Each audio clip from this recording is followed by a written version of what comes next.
సొగసైన దుఃఖభరితుండాయను సుఖమైన సొగసైనా లేదు దుఃఖభరితుండాయను వ్యాధిగ్రస్తుడుగా వ్యాకులముందేను వీక్షించి త్రిప్పిరి ముఖముల్ వ్యాధిగ్రస్తుడుగా వ్యాకులముందేను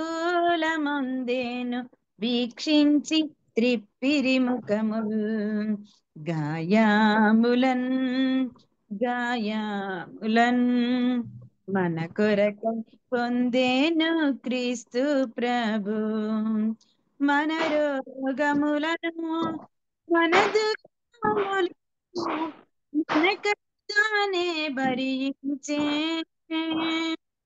మన రోగములను మన దుఃఖములను మన చైతన్యే భరించే మొత్తబడెను బాధింపబడెను ఎంతో శ్రమ నొందే మనకై మొత్తబడెను బాధింపబడెను ఎంతో శ్రమ నొందే మనకై గాయాములన్ గాయాములన్ మన కొరకై పొందేను క్రీస్తు ప్రభు మన అతిక్రమ క్రియలను బట్టి మరినలుగా గొట్టబడెను మన అతిక్రమ క్రియలను బట్టి మరినలుగా గొట్టబడెను తాను పొందిన దెబ్బల ద్వారా స్వస్థత కలిగే మనకు తాను పొందిన దెబ్బల ద్వారా స్వస్థత కలిగే మనకు గాయాములన్ గాయాములన్ మన కొరకై పొందేను క్రీస్తు ప్రభు పాపంబు కపటంబు లేదు ప్రభునందు మౌనము వహించే మనకై పాపంబు కపటంబు లేదు ప్రభునందు మౌనము వహించే మనకై ప్రాణంబు మనకై క్షయముగనర్పించే ప్రభువే గోరా సిల్వాపై ప్రాణంబు మనకై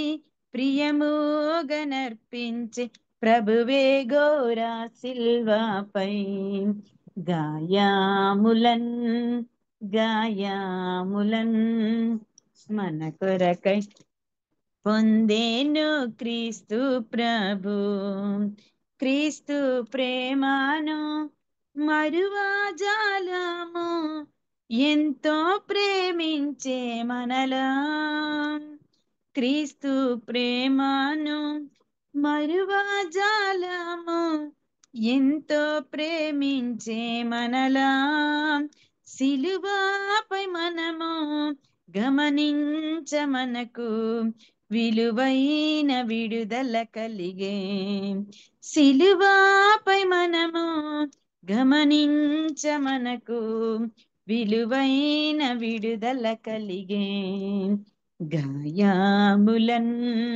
గాయాములన్ మన కొరకై పొందేను క్రీస్తు ప్రభు గాయాములన్ గాయాములన్ మన కొరకై పొందేను క్రీస్తు ప్రభు నా వందనాలు తెలియజేస్తున్నాను. ఈరోజు దేవుని వాక్యంలో నుండి నిన్నటి రోజు గాస్పుల్ హాల్ ద్వారా దేవుని వాక్యాన్ని విన్న యోషియా పాఠాన్ని తిరిగి పొడిగించాలని అనుకుంటున్నాను. దాదాపు 3/4 భాగం యోషియా జీవితంలో మనము స్టడీ చేసాము. చివరి భాగాన్ని ఆయన జీవితంలో మనం స్టడీ చేద్దాం. దానికి ముందుగా చిన్న క్విజ్. నేను అడిగిన ప్రశ్నలోనే మరి ఎంతమంది జూమ్ లో ఉన్న వాళ్ళు చెప్పారో నాకైతే తెలియదు. కనుక అవే క్వశ్చన్స్ మరికొన్ని క్వశ్చన్స్ కలిపి మీకు క్విజ్ చెప్పాలని ఇష్టపడుతున్నాను. అందరూ సిద్ధంగా ఉన్నారని అనుకుంటున్నాను. దేవుని మందిరంలో 6 సంవత్సరములు దాచబడిన వ్యక్తి ఎవరు?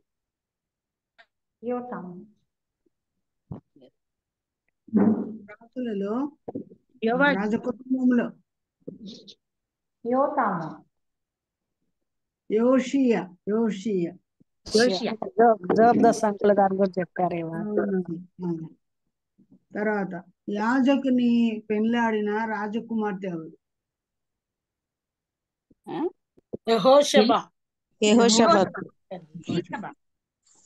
తర్వాత యెహోషువ తల్లి ఎవరు? నేను చెప్పొచ్చా? చెప్పొచ్చు. ఆ తల్లి.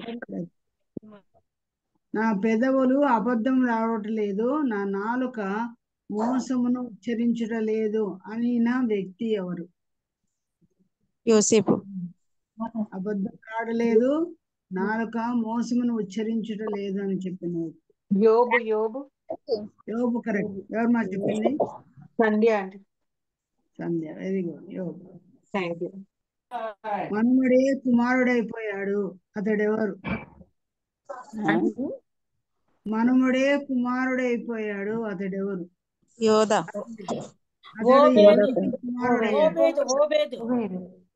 కరెక్ట్.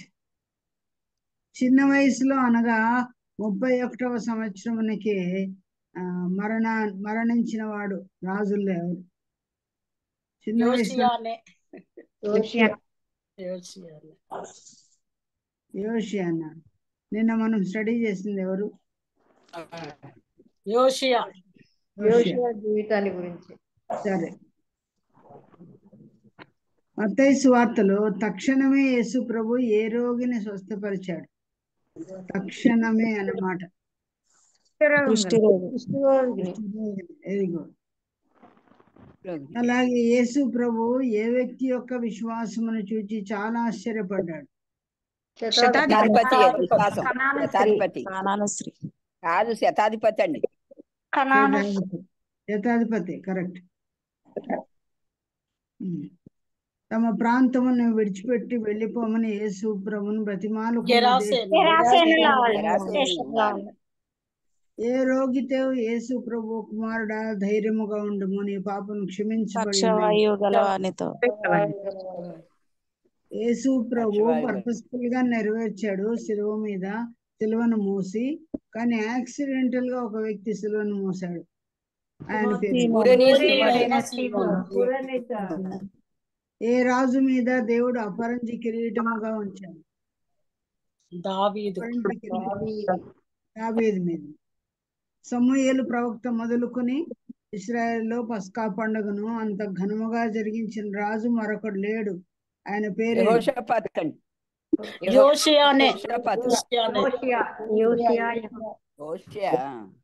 గొప్ప గాయం తగిలి చనిపోయిన రాజు.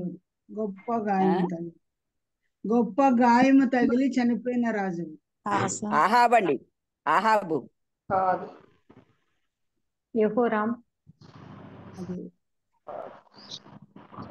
యోషియా రాజు. 8 ఏళ్లకు రాజ్యానికి వచ్చిన రాజు సరే. యోషియా రాజును గురించి ఇంతకుముందు నేను కూడా చాలా ఏళ్ళుగా వింటున్నాను, చదివాను. కానీ నేను అంతకుముందు గ్రహించలేని సంగతులు ప్రభు దగ్గర నేను మీతో చెప్పాలని ఇష్టపడుతున్నాను. నిన్నటి రోజున హాజరైన వారు నిన్నటి ప్రసంగం కూడా యూట్యూబ్ లో వచ్చింది, దాన్ని విన్నవారు ఈరోజు చెప్పబడే వర్తమానం ఈజీగా అర్థం చేసుకోగలరు. కొంత అర్థం చేసుకోవడానికి పాత సంగతులు కొన్ని పాయింట్స్ మాత్రమే చెప్తాను, కానీ వాటి మీద నిలబడను. ఎందుకంటే ఈ రోజు చెప్పవలసిన వాక్యానికి సమయం ఉండదు కనుక. యోషియా ఎవరి కుమారుడు చెప్పగలరా? నిన్న విన్నవాళ్ళు. ఆమోను కుమారుడు. ఆమోను కుట్ర చేయబడి చంపబడ్డాడు గనుక 8 ఏళ్లకే అతని కుమారుడైన యోషియా రాజ్యానికి వచ్చినట్టు మనం చదువుతున్నాం. వచ్చిన మాట దేవుని వాక్యంలోంచి చదువుకుందాం. మనకు ఆధారంగా వాక్యం ఏంటంటే రెండవ దినవృత్తాంతముల గ్రంథం 34వ అధ్యాయం. రెండవ దినవృత్తాంతములు 34వ అధ్యాయం.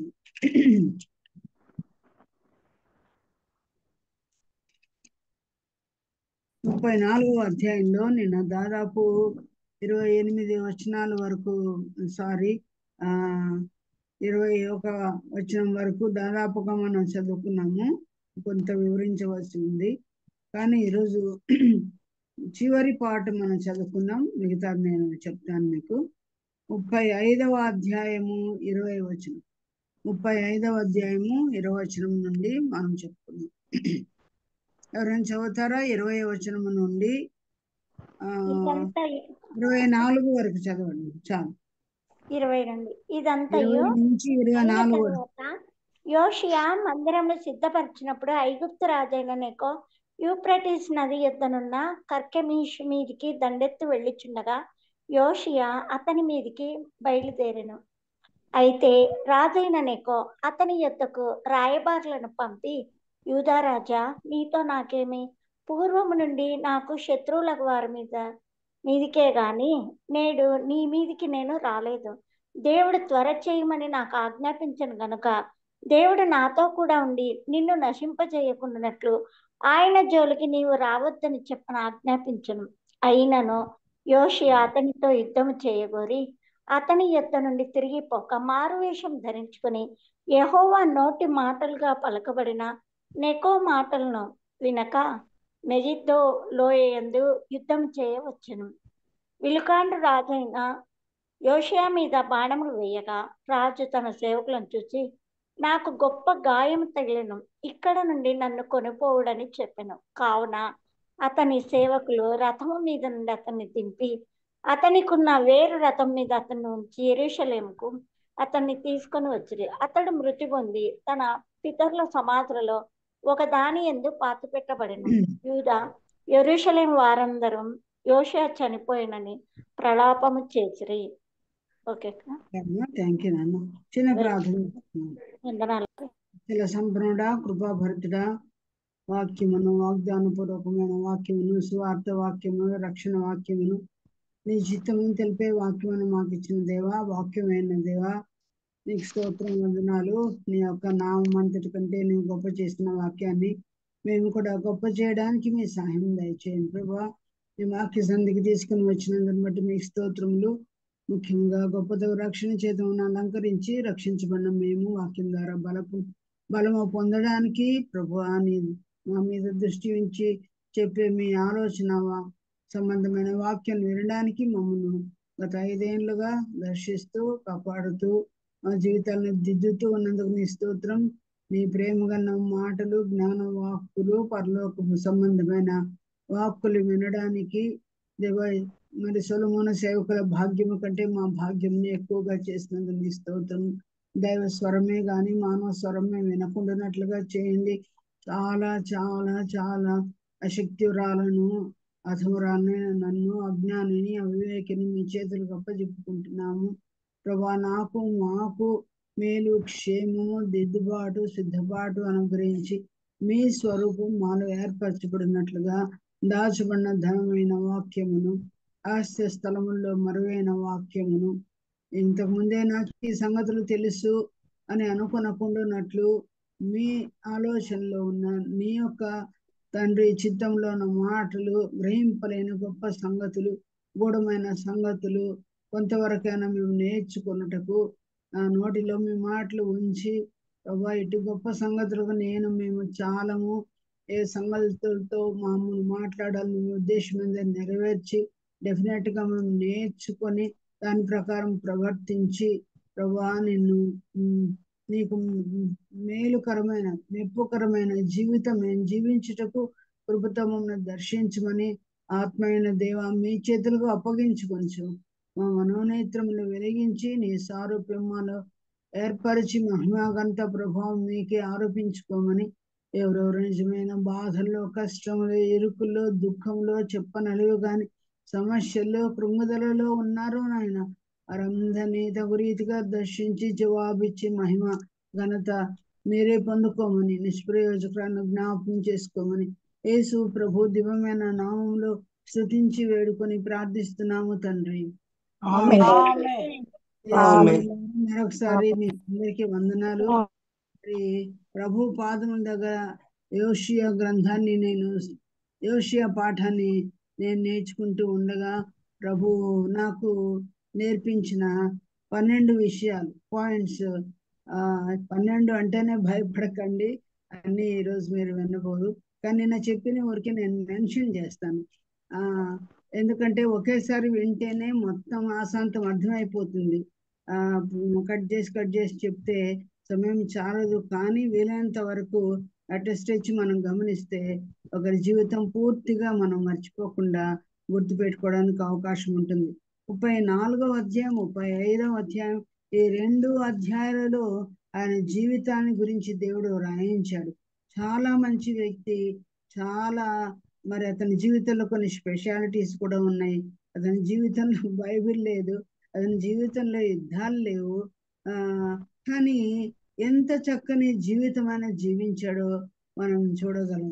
నేనెన్నడూ గ్రహించలేదు, ఒకవేళ మీరు గ్రహించారేమో.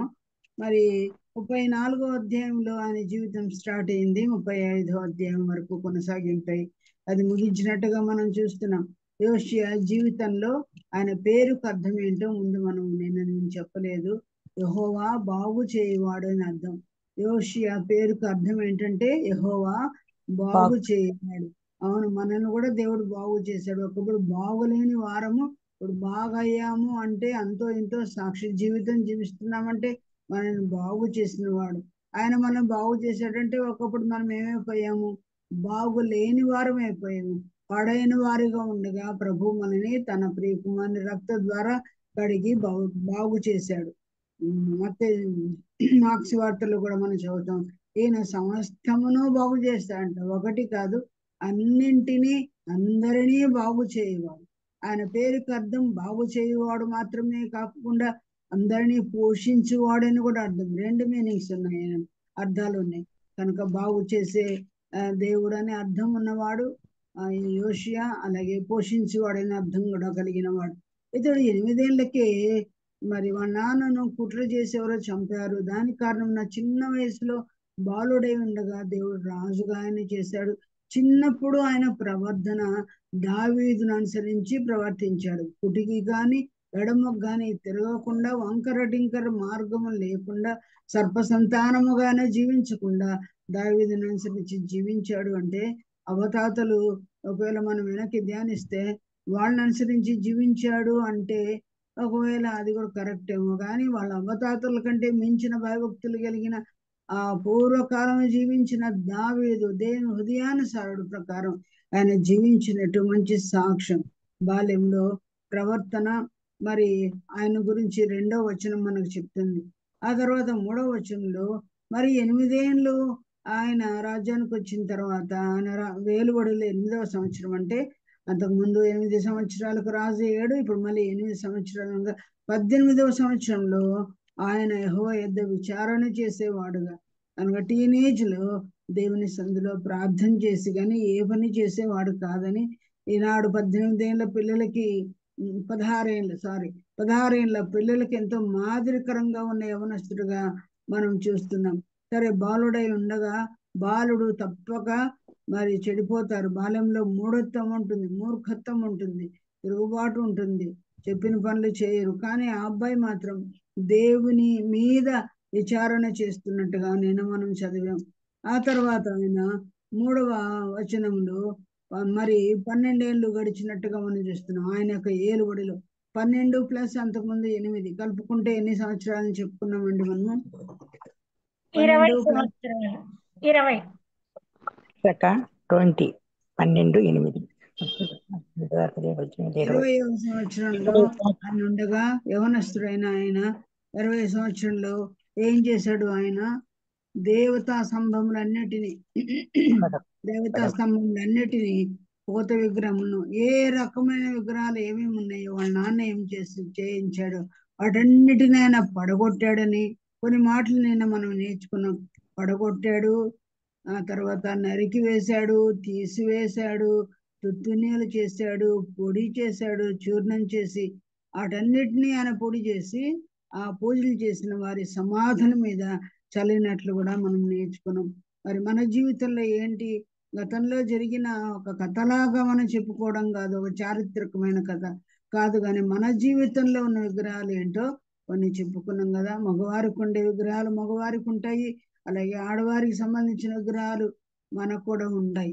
కనుక వీటన్నిటిని ఎవరి హృదయంలో ఉన్నాయో అవన్నీ కూడా మనకు తెలుసు. ప్రభు అన్నాడు కదా, హెచ్కేల్ గ్రంథం 14:2-3 నరపుత్రుడా, ఈ ప్రజలు తమ హృదయంలోనే విగ్రహములు నిలుపుకొని దోషములు పుట్టించే అభ్యంతరాలు పెట్టుకొని ఉన్నారు. కొన్నిసార్లు మన అభ్యంతరాలు ఫలానా కారణమును బట్టి దేవుని సన్నిధికి రాలేదు, ఫలానా రోగం వచ్చింది కాబట్టి, సుస్థిగా ఉంది కాబట్టి బైబిల్ చదవలేదు, ఫలానా నొప్పి ఉంది కాబట్టి నేను చర్చికి రాలేదు అని కొన్ని అభ్యంతరాలు మనమే చేసుకుంటాం. వాటిని జయించగలము, వాటిని వెనక్కు పెట్టగలము, వాటిని వెనక్కి త్రోసివేయగలము కొంత ట్రై చేస్తే. కానీ ఏదో అడ్డు తెచ్చి పెట్టుకొని ఒక స్టంబ్లింగ్ బ్లాక్స్ లాగా అవి మనకు అభ్యంతరంగా చేసుకుంటాం. ఆ అభ్యంతరాలు మనకు దోషాలు కడిగిస్తాయంట. కనుక ఇవే మీ విగ్రహాలు అన్న. నిన్న మనం చెప్పుకున్నాం టీవీ ఒక విగ్రహం అని, లేకపోతే ప్రభు కంటే ఎక్కువగా ఏది ప్రేమిస్తామో అని, నిద్ర, అలాగే తిండి, అలాగే రకరకములైనవి. అసలు మనకు మనమే దేవుడు అంట. నాకు నేనే దేవుడు, నా ఇష్టమే నాకు దేవుడు, ఒకవేళ నా ఒళ్ళే నాకు దేవుడు, నా భర్తే నాకు దేవుడు, నా పిల్లలే నాకు దేవుడు, నా ఇల్లే నాకు దేవుడు, నాకు ఇష్టమైన విషయాలు నాకు దేవుడని దేవుని కంటే ఎక్కువగా టాప్ లో పెట్టుకొని ఇంపార్టెన్స్ ఉన్నత స్థలములు వాళ్ళు ఎలాగ ఆరాధన చేసేవాళ్ళు. మనకు అన్నిటికంటే ముఖ్యమైన విగ్రహాలు ఇవి ఉన్నాయేమో, వాటిని మనం ఆలోచన చేసుకోవాలి. కనుక ప్రియులారా, ఇవన్నీ కూడా 20వ సంవత్సరంలోనే ఆ చిన్న పిల్లవాడు విగ్రహాలన్నిటినీ ధ్వంసం చేసి పడివేసి చూర్ణం చేసి అడ్రస్ లేకుండా వాటిని సమాధుల మీద చల్లివేసినట్టు మనం చూస్తున్నాం. తర్వాత ఇప్పుడు మనము 8వ వచనంలోకి మనం వస్తే, అక్కడ తన ఏలుబడిలో ఎన్నో సంవత్సరం వచ్చిందని చదువుతున్నాం. అతని ఏలుబడి యందు 18వ సంవత్సరం, 18 ప్లస్ ఒక 8 కలిపితే అప్పుడు ఎంత అయింది? 26 సంవత్సరాలు. వింటున్నారు కదా, గుర్తుందా? 26వ సంవత్సరమున మరి మగవారు ఎలా ఉంటారు, రాజులు ఎలా ఉంటారు. కానీ ఆ సమయంలో ఆయన చేసింది ఏంటి? యెహోవా మందిరమును బాగు చేశాడని మనం నేర్చుకున్నాం. కనుక ఆయన యెహోవా మందిరం బాగు చేయట్లో ఏమేం చేశాడో కూడా ఒక్కో మాట చెప్పుకొని మనం ముందుకెళ్ళాం. ఒకటి ఏంటి, మరమ్మత్తు కార్యక్రమాలు చేశాడు, మళ్ళీ నేను చెప్పనవి. రెండవది ఆయన చేసింది ఏంటంటే, మందిరం బాగు చేసే సమయంలో ద్రవ్యాన్ని అనగా కానుకలను ఆయన సిద్ధపరిచి నమ్మకమైన వారికి అప్పగించాడు. నమ్మకంగా వారు ఆ పని చేశారని నేర్చుకున్నాం. మందిరం బాగులో వాయిద్యాల యొక్క ప్రవీణను కూడా ఉపయోగించి వాయిద్యాల విషయంలో కూడా ఆయన బాగు చేసినట్టుగా మనం చూస్తున్నాం. ఆ తర్వాత ఆయన ఇలాగూ దేవుని మందిర కార్యక్రమాలు బాగు చేస్తూ ఉండగా మరొకటి కూడా చేశాడు. ప్రతి విధమైన పని చేసే వారిని నియమించాడు, పై విచారణకర్తలను పెట్టాడు. మరి మందిరంలోకి వచ్చిన ద్రవ్యం విషయంలో కూడా ఎలా వినియోగం చేయాలో అవన్నీ కూడా చేశాడు. తర్వాత మందిరం బాగు చేస్తూ ఉండగా ఒక ప్రధానమైనది వారికి కనిపించింది. ఏంటది చెప్పగలరా? ఏది దొరికింది? ధర్మశాస్త్రము దొరికింది. 26 ఏండ్ల వరకు కూడా యోషియా కాలంలో ధర్మశాస్త్రంనే వాళ్ళు చూడలేదు. ఎక్కడ పడిపోయిందో, ఏ కార్నర్లో పడిపోయిందో, ఏ మూలన పడిపోయిందో, ఏ సామాన్ల మధ్యలో అది మరి పడిపోయినట్టు కనిపించిందో తెలియదు. చూడండి, వాక్యము లేకుండా ఒక యవనస్తుడు ఎంత రిఫర్మేషన్ తీసుకొచ్చాడో మరి మనం చూస్తున్నాం. దేవోక్తి లేని ఎడల జనులు కట్టు లేకుండా తిరుగుతారని ఏ గ్రంథంలో కనిపిస్తుంది మనకు? సామెతల గ్రంథంలో అనేది లేకపోతే, దేవుని దర్శనమే లేకపోతే, దేవుని వాక్యం లేకపోతే ఇంకా ఎంత అధ్వానమైన జీవితాలు ఉండాలి. కానీ 26 సంవత్సరాలు దేవుని వాక్యం లేకపోయినా ఎవరు చెప్పారు, ఎవరు హెచ్చరించారు? ఏ అమ్మ నాన్న చెప్పారు, లేకపోతే ఏ పితరులు చెప్పారు, ఏ శాస్త్రులు చెప్పారు, ఏ మతస్థులు చెప్పారు, మరి ఆయన యొక్క మత గురువులు ఎవరు ఆయన జీవితంలో ఎలాగో దేవుడు కార్యం చేశాడో తెలియదు. కానీ బాల్యంలోనే సృష్టికర్తను తెలుసుకున్నాడు. ఎవడైనా తొలగిపోలేదు. 26 ఏళ్ళు వచ్చింది. ఒకవేళ పెళ్లి కూడా అయిపోయి ఉంటుందో. వాక్యము లేకుండా ఎంత మంచి పనులు చేశాడో మనం చూస్తున్నాం. అస్తమానం నేడు మన దగ్గర వాక్యం ఉంది, కానీ మనం బాగు కాలేదు, చర్చిలను కూడా మనం బాగు చేయడం లేదు అనే విషయాలు మనము మన విషయమై చెప్పుకోవాల్సిందే, తెలుసుకుంటూనే ఉన్నాం. కానీ ఎప్పుడైతే ఆ వాక్యము ఎవరికి దొరికింది చెప్పండి? ఆయన పేరు ఏంటో మనం చెప్పుకున్నాం, హిల్కియా కదా. అతడు ప్రధాన యాజకుడు. హిల్కియా హిల్కియా ఆ పేరుకు అర్థం కూడా నేను చెప్పాను. ఏంటి? యెహోవానా స్వాస్థ్యము అని. దేవుని వాక్యమే మనకు స్వాస్థ్యము. యాకోబు స్వాస్థ్యముగా దేవుడు 5 గ్రంథాలు ఇచ్చాడు. మనకు స్వాస్థ్యం ఏంటి? అమ్మా నాన్న పితరులు ఇచ్చింది మనకు స్వాస్థ్యం కాదు, మధ్యలో వెళ్ళిపోతాయి, బండ్లు ఓడలైపోతాయి అనుకున్నాం. కానీ దేవుని వాక్యం, ఎవరును దొంగిలించలేని దేవుని వాక్యం దేవుడు మనకు ఆస్తిగా ఇచ్చాడు, స్వాస్థ్యంగా ఇచ్చాడు. హిల్కియా తీసుకెళ్లి రాజుకి ఇచ్చాడు. రాజుకు చదివి వినిపించిన వాడు ఎవరు? షాఫాన్. కొన్ని పేర్లు రావాలంటే బాగా చదవాలి మనం. పిల్లవాడు టీచర్ చెప్పిన ఆ యొక్క పాఠాలని ఇంట్లోకి వెళ్ళి ఎలాగా చదువుతాడో, నేర్చుకుంటాడో, అలాగూ ఆవు గబగబా మేసింది తిరిగి ఎలాగూ నెమరు వేస్తుందో మనం కూడా ఈ బైబిల్ టర్మినాలజీ టర్మ్స్ అన్ని మనం నేర్చుకోవాలి. ఒక్కొక్క వచనంలో మనం ఏమేమి దేవుడు మనకు దాఖలు చేయబడిన మర్మము బయటపరిచాడు, వాటిని మనము అనుసరించి జీవించడానికి ప్రయత్నం చేయాలి. లేకపోతే విని వెళ్ళిపోతే ఏం ప్రయోజనం లేదు కదా.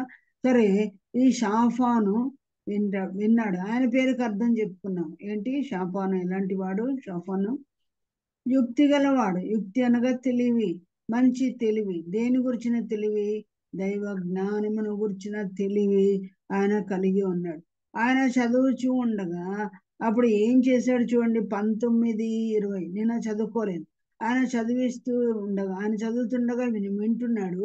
18 చదువుతాను చూడండి. మరియు 18, యాజకుడైన హిల్కియా నాకు ఒక గ్రంథము ఇచ్చినని రాజు ఎదుట మనవి చేసుకుని శాస్త్రియగు షాఫాను రాజు సముఖము దాని నుండి చదివి వినిపించను. అతడు ధర్మశాస్త్రము మాటలు చదివి వినిపింపగా రాజు విని తన వస్త్రములు చింపుకునే మాట మనం చూస్తున్నాం. ఇన్ని రోజులు వాక్యం వినలేదు ఆయన, ఇప్పుడే దొరికింది, ఫ్రెష్ గా చదువుతున్నాడు. ఏ భాగం చదివాడో మనకు తెలియదు రెఫరెన్స్, కానీ చదివినప్పుడు ఆయన ఏం చేశాడంట? రాజు యోషియా వస్త్రమును చింపుకున్నాడంట. వస్త్రములు చింపుకున్నాడంటే వస్త్రాలు వేసుకున్న దానికి వస్త్రములు చింపుకున్న దానికి ఉన్న డిఫరెన్స్ ఏంటో మనం గమనించగలం. వస్త్రములు చింపుకొనుడి లేదా చింపుకోవద్దు, మీ హృదయాన్ని మాత్రం చింపుకోండి అన్న భాగం బైబిల్ ఎక్కడైనా మనకు గుర్తొస్తుందా? మీ వస్త్రములు గాక మీ హృదయాన్ని గ్రంథంలో 2వ అధ్యాయంలో 13-14 వచనాల్లో మనం చదువుతాం. వస్త్రములు చింపుకున్నాడు అంటే ఏదో భయం అనిపించింది, ఏదో ఆయనకి అపాయం వచ్చినట్టుగా ఒకవేళ విషయాలు చదివాడేమో. ఆయన ఆ విషయాలు విన్నప్పుడు ఆయన వస్త్రములు చింపుకున్నాడంట. ప్రియులారా, 26 ఏళ్ళ మరి పిల్లలు, మరి అంతకు పైబడిన వయసు కలిగిన మనం ఎన్నోసార్లు దేవుని వాక్యాన్ని వింటున్నాం. మన హృదయాలను మనం చింపుకున్నామా? మన హృదయాలను ఓపెన్ చేసామా? మన హృదయంలో ఆ దేవుని వాక్యం విన్నప్పుడు పొడవబడి, గుండెల్లో పొడవబడి వాక్యానికి మనం చోటు ఇచ్చామా? మనకు ప్రియులారా, ఫస్ట్ ఆఫ్ ఇట్స్ కైండ్ అని వింటున్నాడు. దేవుని వాక్యం వింటూ ఉండగా ఒక హలము వలె మరి అది ఆయన గాయపరిచినట్టుగా చూస్తున్నాం. వాక్యం చేత పొడవబడిన వారే. అపొస్తలుల కార్యం 2వ అధ్యాయం 42వ వచనంలో కూడా ఏమని రాయబడింది? 40-42లో ఐలారా రక్షణ పొందుటకు మేము ఏమి చేయాలి అన్నట్టుగా హృదయంలో పొడవబడిన వాళ్ళుగా దేవుని వాక్యం మనం పొడుస్తుంది, దేవుని వాక్యం మనం దర్శిస్తుంది, మమ్మల్ని హెచ్చరిస్తుంది, గాయం చేసి లోటుపాట్లను సవరిస్తుంది. కనుక ప్రియులారా, దేవుని వాక్యం చదువుకునేటప్పుడు ప్రతిసారి ప్రభువా నా హృదయం చేయండి, నా హృదయం గ్రహించినట్లు చేయండి, గొప్ప సంగతులు గూఢమైన సంగతులు ఎరుగునట్లు చేయండి అని నాతో మాట్లాడితే నేను మేలు పొందుతాను ప్రభు అని ప్రతి ఒక్కరి ముందు మనల్ని మనము హృదయంలో కార్యం జరిగేటట్టు మనం ప్రార్థన చేసుకోవాలి. ఈయన వస్త్రాలని చింపుకున్నాడు. ఆ యొక్క వాక్యంలో ఏదో భయంకరమైన విషయాలు ఆయనకి అర్థమైనాయి.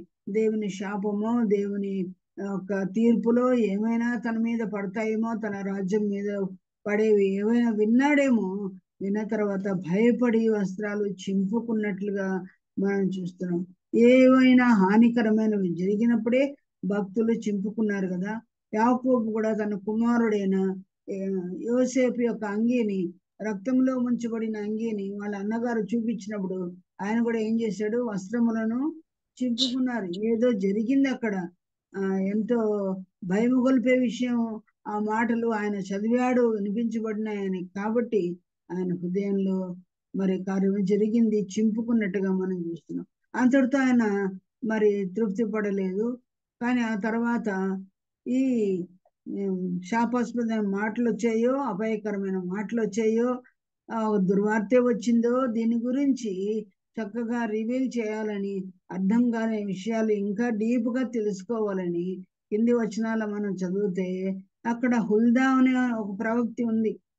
ఆ హుల్దా ప్రవక్తి దగ్గర కొద్దిమందిని పంపించి దీని వివరం ఏంటని చెప్పి, ఇలాగ రాయబడింది, ఇలాంటి విషయాలు నా హృదయంలో భయం కలిపి నా వస్త్రాలే చింపుకున్నాను, నేను ఏం చేయాలని చెప్పి ఆమె దగ్గరికి ఎంక్వైరీ చేయడానికి పంపించాడు. చూడండి, తానేమో ఒక రాజు, కానీ ఒక స్త్రీ దగ్గరికి పంపించి సిగ్గు అని అనుకోకుండా ఆ వాక్య వివరాలను తెలుసుకునే ఎంత వాక్యం మీద అభిలాష ఆయనకుందో చూడండి. మనం చాలా సార్లు వాక్యం చదువుతూ ఉంటాం, వాక్యం అర్థం కాదు, డీప్ మీనింగ్ తెలియదు, అంతరార్థం తెలియదు. కానీ ఏదో ఒక అధ్యాయం చదవడం పక్కన పెట్టడం, కానీ దాని డీప్ మీనింగ్ తెలుసుకోవాలి. దాని లోతు ఎంతవరకు ఉంది, దాని ఎత్తు ఎంతవరకు ఉందని మనం తెలుసుకోం. కానీ ఏమాత్రం పై విచారణకర్తలు మరి తర్వాత కొద్దిమంది పురుషులు వారందరినీ పంపించి ఆమె దగ్గరికి పంపిస్తే ఆ హుల్దా ఏం చెప్పిందో చూడండి. 25వ వచనం చదువుతారమ్మా. 25, 34, 25వ వచనం. వారు నన్ను విసర్జించి ఇతర దేవతలకు ధూపం వేసి తమ చేతి పనుల వలన నాకు కోపం పుట్టించి ఉన్నారు గనుక నా కోపము ఈ స్థలం మీద మితి లేకుండా కుమ్మరింపబడును. నా యొద్దకు మిమ్మల్ని పంపిన వానికి ఈ వార్త తెలుపుడి. చదవండి. మరియు యెహోవా యొద్ద విచారించుడని మిమ్మల్ని పంపిన యూదారాజుకు మీరు ఈ మాట తెలియజెప్పుడి. నీవు ఎప్పుడు మాటలు విని ఉన్నావో ఇశ్రాయేలీయుల దేవుడైన ఆ యెహోవా సెలవిచ్చినదేమనగా, నీ మనస్సు మెత్తనిదై ఈ స్థలము మీదను దాని కాపురస్తుల మీదను దేవుడు పలికిన మాటలను నీవు వినినప్పుడు నా సన్నిధిని నిన్ను నీవు తగ్గించుకొని నీ వస్త్రములు చింపుకొని నా సన్నిధిని కన్నీరు విడిచితివి గనుక నీ మనవిని నేను ఆలకించితిని. సరే అమ్మా. ఈ గ్రంథంలో శాపములన్నీ వస్తాయి అని ఎప్పుడైతే ఆయనకు వినపడిందో వెంటనే ఈయన మెత్తని మనసు కలిగిన వాడై మరి దేవుని సన్నిధిలో ప్రార్థన చేశాడు. మరి దేవుని సన్నిధిలో వినయమును ఆయన ప్రదర్శించినప్పుడు దేవుడు ఏం చెప్పాడు ఈమె ద్వారా? మరి నీకు అపాయం ఏమీ రాదని చెప్తున్నాడు. ముఖ్యంగా నువ్వు కన్నీరు విడిచి నువ్వు ప్రార్థన చేసావు కనుక నీ మనవిని నేను ఆలకించాను. నీ 28 ప్రాముఖ్యంగా చదువుదాం. ఏమని? నేను నీ పితరుల యొద్దకు నిన్ను చేర్చుదును, నెమ్మది గలవాడవై నీవు నీ సమాధిలోనికి చేర్చబడదువు, ఈ స్థలం మీదికి దాని కాపురస్తుల మీదికి నేను రప్పించు అపాయం నువ్వు కన్నులారా చూడవు అని. అంతకుముందు దేవత విగ్రహాలంతా పెట్టుకున్నారు కదా వారి తండ్రి గారు వీళ్ళందరూ. మరి అవన్నీ పడగొట్టించిన తర్వాత వాక్యం దొరికితే ఆ వాక్యంలో అపాయం మీ మీదకి వస్తుంది, దేవుడు మీ మీద మితిరైన కోపాన్ని చూపిస్తాడు అన్న మాటను విని మెత్తని హృదయం కలిగిన వాడు కన్నీటితో ఆయన ప్రార్థన చేశాడు.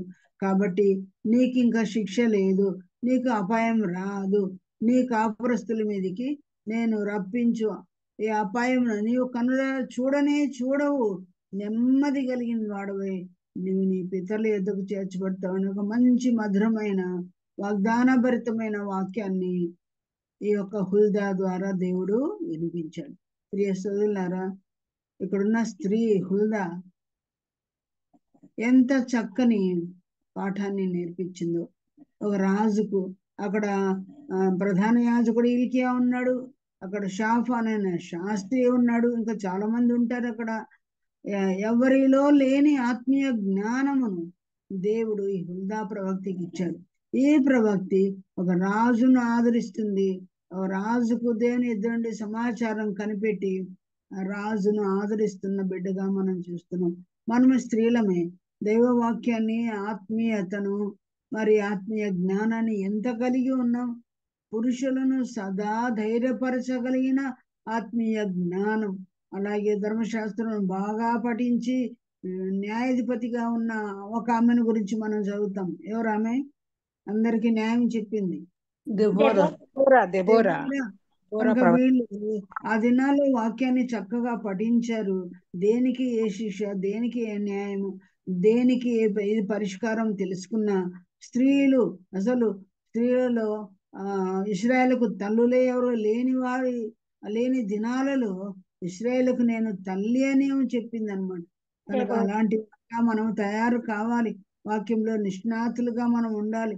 విశ్వసించిన వారికి చాలా సాయం చేసిన వాడని అపోలోకు పేరు. అలాగూ దెబోరా చేసిన సహాయము, హుల్దా చేసిన సహాయం. వ్రాతలో ఒక్క రాజు పేరు రాయబడింది, కానీ ఎంతమంది పురుషులకు ఆమె సాయం చేసిందో, ఎంతమంది స్త్రీలకు ఆమె సాయం చేసిందో. ఆయన కన్నీరును తుడిపింది, ఆయనకున్న భయమును తుడిపేసింది. నీకు నెమ్మది అని చెప్పింది. నువ్వు నెమ్మదిగా పితరుల దగ్గరికి వెళ్తావు, నీ కన్నీరును దేవుడు చూశాడని నేను చక్కగా ఆదరించిందని. ఒకవేళ దేవుడు అంతా బోధ అంతా రాయలేదు అనుకోండి, కొన్ని పాయింట్స్ మాత్రం మరి ఆమె విషయంలో రాయబడింది. ప్రియులారా, మన ద్వారా ఎంతమంది స్త్రీలకు ఆదరణ, ఊరట కలిగింది. మన హెచ్చరిక ద్వారా, మన వాక్య పరిచర్య ద్వారా ఎంతమంది మేలు పొందారు మనం గుర్తుపెట్టుకోగలము, అని చెప్పగలము. అలాంటి సాక్ష్యం మనకుందా? సరే, హుల్దా ద్వారా ఆయనకు ఆదరణ కలిగింది. బట్టలు చింపుకున్నవాడు ఎంతో ధైర్యము తెచ్చుకున్నాడు, ఎంతో నెమ్మది పొందాడు. నీ కాలంలో అసలు అపాయమే రాదని ఆమె చెప్పినట్టుగా మనం చూస్తున్నాం. చాలా మంచిది. వాక్యం చదివినప్పుడు మన హృదయం కూడా దున్నబడి కన్నీటితో మనం ప్రార్థన చేస్తే మనకి ఏ భయాలు ఉన్నాయో రేపటిని గురించి కూడా మనకు భయమే కదా. చీకటి అంటే భయమే, దుర్వార్త వింటే భయమే, ఏవేవో భయాలు మనకు వస్తూనే ఉంటాయి. కానీ వీటన్నింటిలో ఒకటి దేవుడు మనలో చూడగోరుతున్నాడు. ఎలాంటి ప్రార్థన?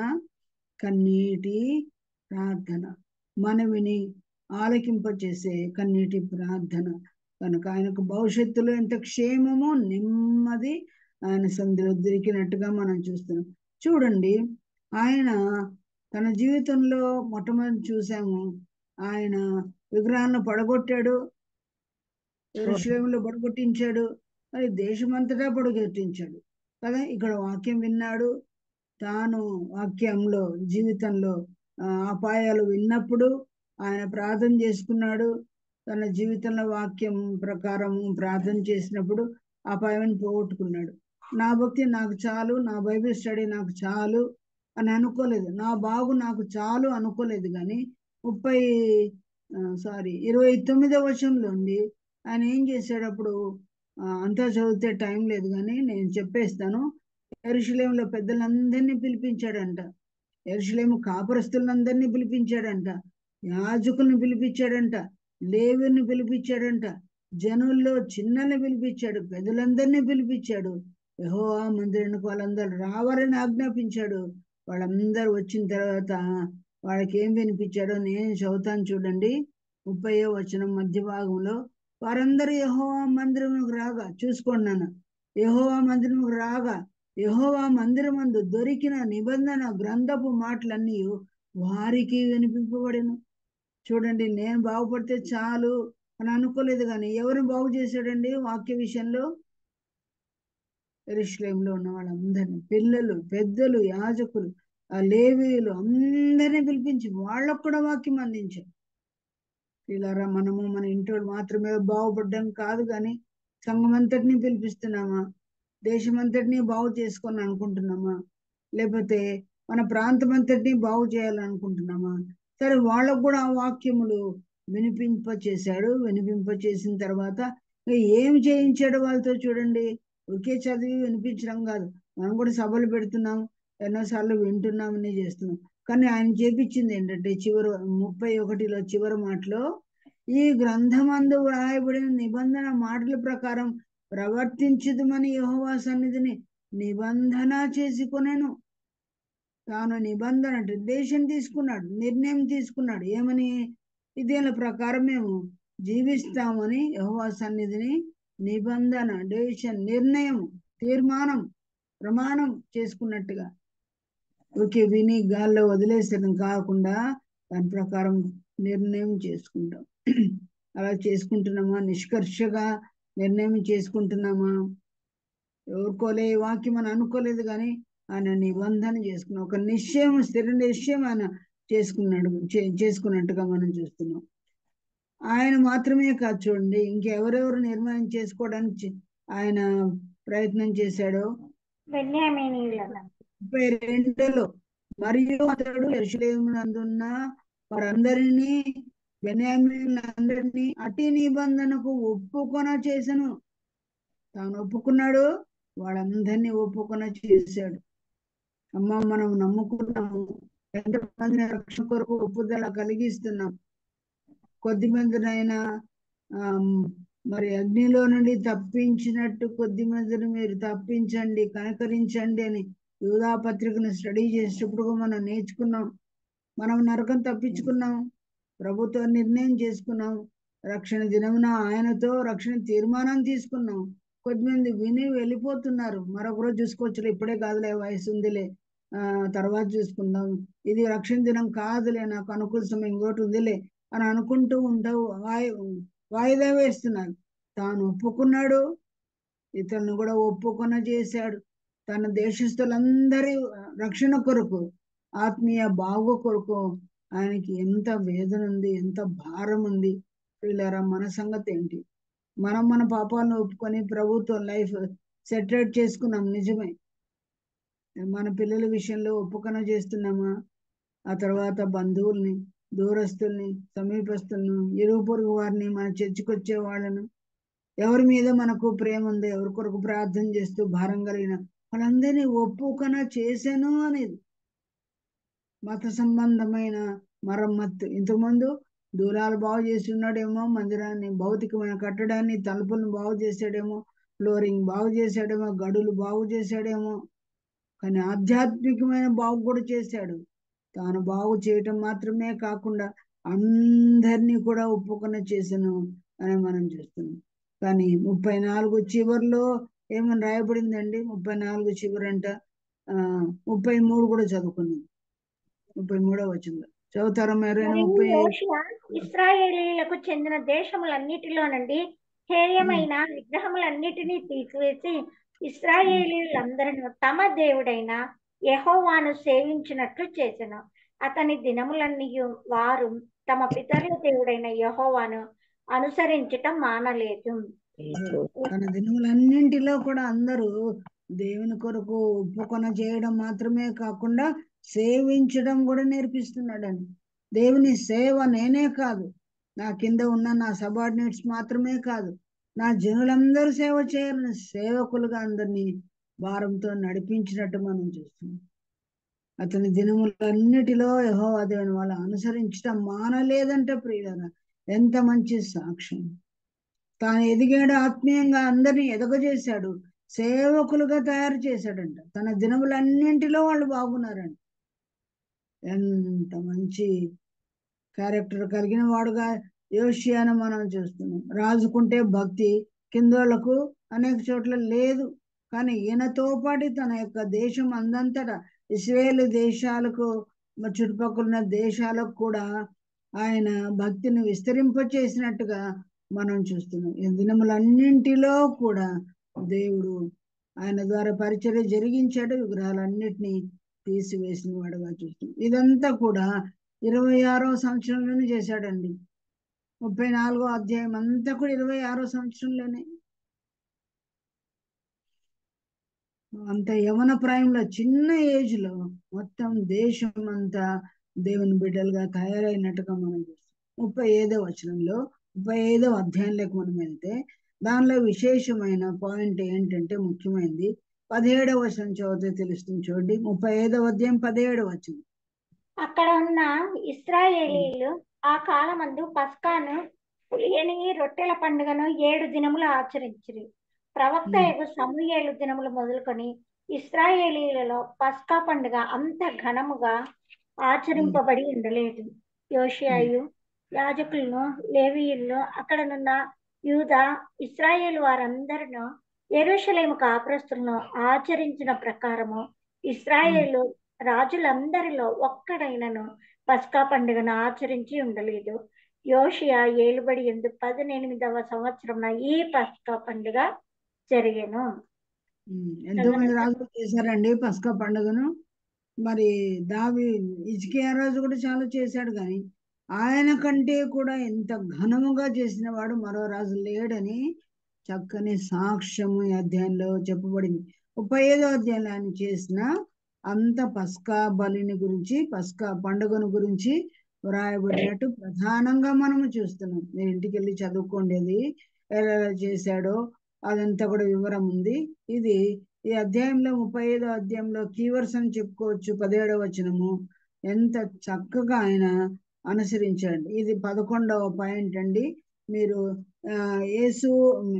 యోషియా తన జీవితంలో మందిరాన్ని బాగు చేసినప్పుడు ఏవేవి బాగు చేశాడు అవన్నీ చెప్పుకుంటే నాకు 10 బాగు చేశాడు. 11వది పస్కా బలిని లేదా పండుగను కూడా చాలా బాగు చేశాడు. బాగు చేసిన విషయాల్లో అవన్నీ ఎంచుకుంటే నాకు 11వ పాయింట్గా ఇది కనిపించింది. ఈ 11వ పాయింట్లో ఆయన పస్కా బలి చేస్తే ఏంటి, ఇప్పుడు మనకేం పస్కా బలి ఏం లేదు కదా, మనకేం పాఠం ఎందులో అని అంటే, పస్కా బలికి సాదృశ్యంగా ఈనాడు సంఘంలో మనం ఏం ఆచరిస్తున్నాం చెప్పండి. మన పస్కా బలి పశువు ఎవరంట? మన ప్రభు యేసుక్రీస్తు. ఆయన మనం ఎప్పుడు జ్ఞాపకం చేసుకుంటాం? ఆయన పస్కాను ఏ రోజున జ్ఞాపకం చేసుకుంటాము? ప్రతి ఆదివారమున ప్రభు చెప్పాడు, నన్ను జ్ఞాపకం చేసుకుంటే దీనిని చెప్పాడు. ఈ దినాన్ని మనము ఆయన చేసినట్టుగా ఘనముగా ఆచరించాలండి. ఎలా ఆచరించాలి? ఘనముగా ఆచరించాలి. అయ్యో, మన జీవితంలో ఎన్నో ఆదివారాలు దాటిపోయినాయి. ఆదివారం అంటే మనకు సెలవు దినం, ఆదివారం అంటే మనకు వంటలు వండుకునే దినం, ఆదివారం అంటే బట్టలు ఉతుకునే దినం, ఆదివారం అంటే బంధువులు వస్తే ఆగిపోయే దినం, ఆదివారం అంటే సున్నాలు కొట్టుకునే దినం, లేకపోతే ఇష్టమైన పనులు చేసుకునే దినం, కొద్దిమంది నిద్రపోయే దినం, కొద్దిమందికి క్రికెట్ ప్రేమించి ఆ రోజు ఏదో వస్తుందని గేమ్, అలాగా కొద్దిమంది రకరకాల, కొద్దిమంది సెలవు అంటే ప్రయాణాలు వేసుకుంటారు కదా. ఇలాంటివి ఎన్నెన్నో. మన దినము కాదు, అది లార్డ్స్ డే, అది దేవుని దినము. కొత్త నిబంధన ప్రకారం మృత్యుంజయుడే ప్రభువైన యేసుక్రీస్తు మనకు తిరిగి లేచిన దినము, అది ఆదివారం దినము. దాన్ని మీరు ప్రతిష్టంగా తీసుకోండి అని దేవుడు చెప్పాడు. దాన్ని మీరు ఘనముగా ఆచరించండి అని చెప్పాడు. విశ్రాంతి దినమును గురించి ఒక చాప్టరే రాయబడింది బైబిల్లో. ఎక్కడంటే దాని అధ్యాయం గ్రంథం అధ్యాయం 58వ అధ్యాయం చూడండి మా. 58వ అధ్యాయం ఒక్కసారి దానిలోకి తొంగి చూద్దాం మనం. 13వ వచనం చూడండి. యెషయా గ్రంథం 58:13 ప్రాముఖ్యంగా ఎలా ఆచరించాలని దేవుడు చెప్పాడు. నా విశ్రాంతి దినమున వ్యాపారం చేయకుండా నాకు ప్రతిష్ఠితమైన దినమని నీవు ఊరకుండిన ఎడల విశ్రాంతి దినము మనోహరమైనదనియు యెహోవాకు ప్రతిష్ఠిత దినమనియు ఘనమైనదనియు అనుకొని దాన్ని ఘనముగా ఆచరించిన ఎడల నీకు ఇష్టమైన పనులు చేయకయు వ్యాపారం చేయకయు లోక వార్తలు చెప్పుకొనకయు ఉండిన ఎడల నీవు యెహోవా యందు ఆనందించదు.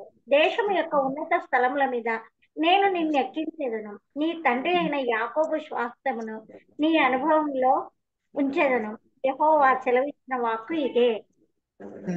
యెహోవా సెలవిచ్చిన వాక్కు. ఏ దినమును గురించి సెలవిచ్చిన వాక్కు?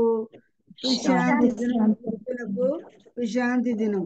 కానీ ఈనాడు మనకు ఆరాధన దినం ఏంటి? ఆదివారం. వాళ్ళకు శనివారం.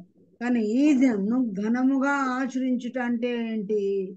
ఘనముగా ఆచరణ అంటే అది మనోహరమైందని ఎంచుకోవాలి, అది ప్రతిష్ఠిత దినము అని ఎంచుకోవాలి, అది ఘనమైన దినమని ఎంచుకోవాలి. ఆర్డినరీ డేగా, ఒక సామాన్యమైన దినముగా దాన్ని ఎంచుకోకూడదు. ఇంటిల్లి పాదంటి కూడా ఆ దినాన్ని గురించి గొప్పగా దాన్ని మిగతా దినముల కంటే గొప్పగా ఇంపార్టెన్స్ ఇచ్చే దినం అని, దేవుని సన్నిధికి త్వరగా వెళ్ళాలని అనుకుని దాన్ని మనము ఆచరించేది కూడా ఎట్లా చెప్పినాడు దేవుడు?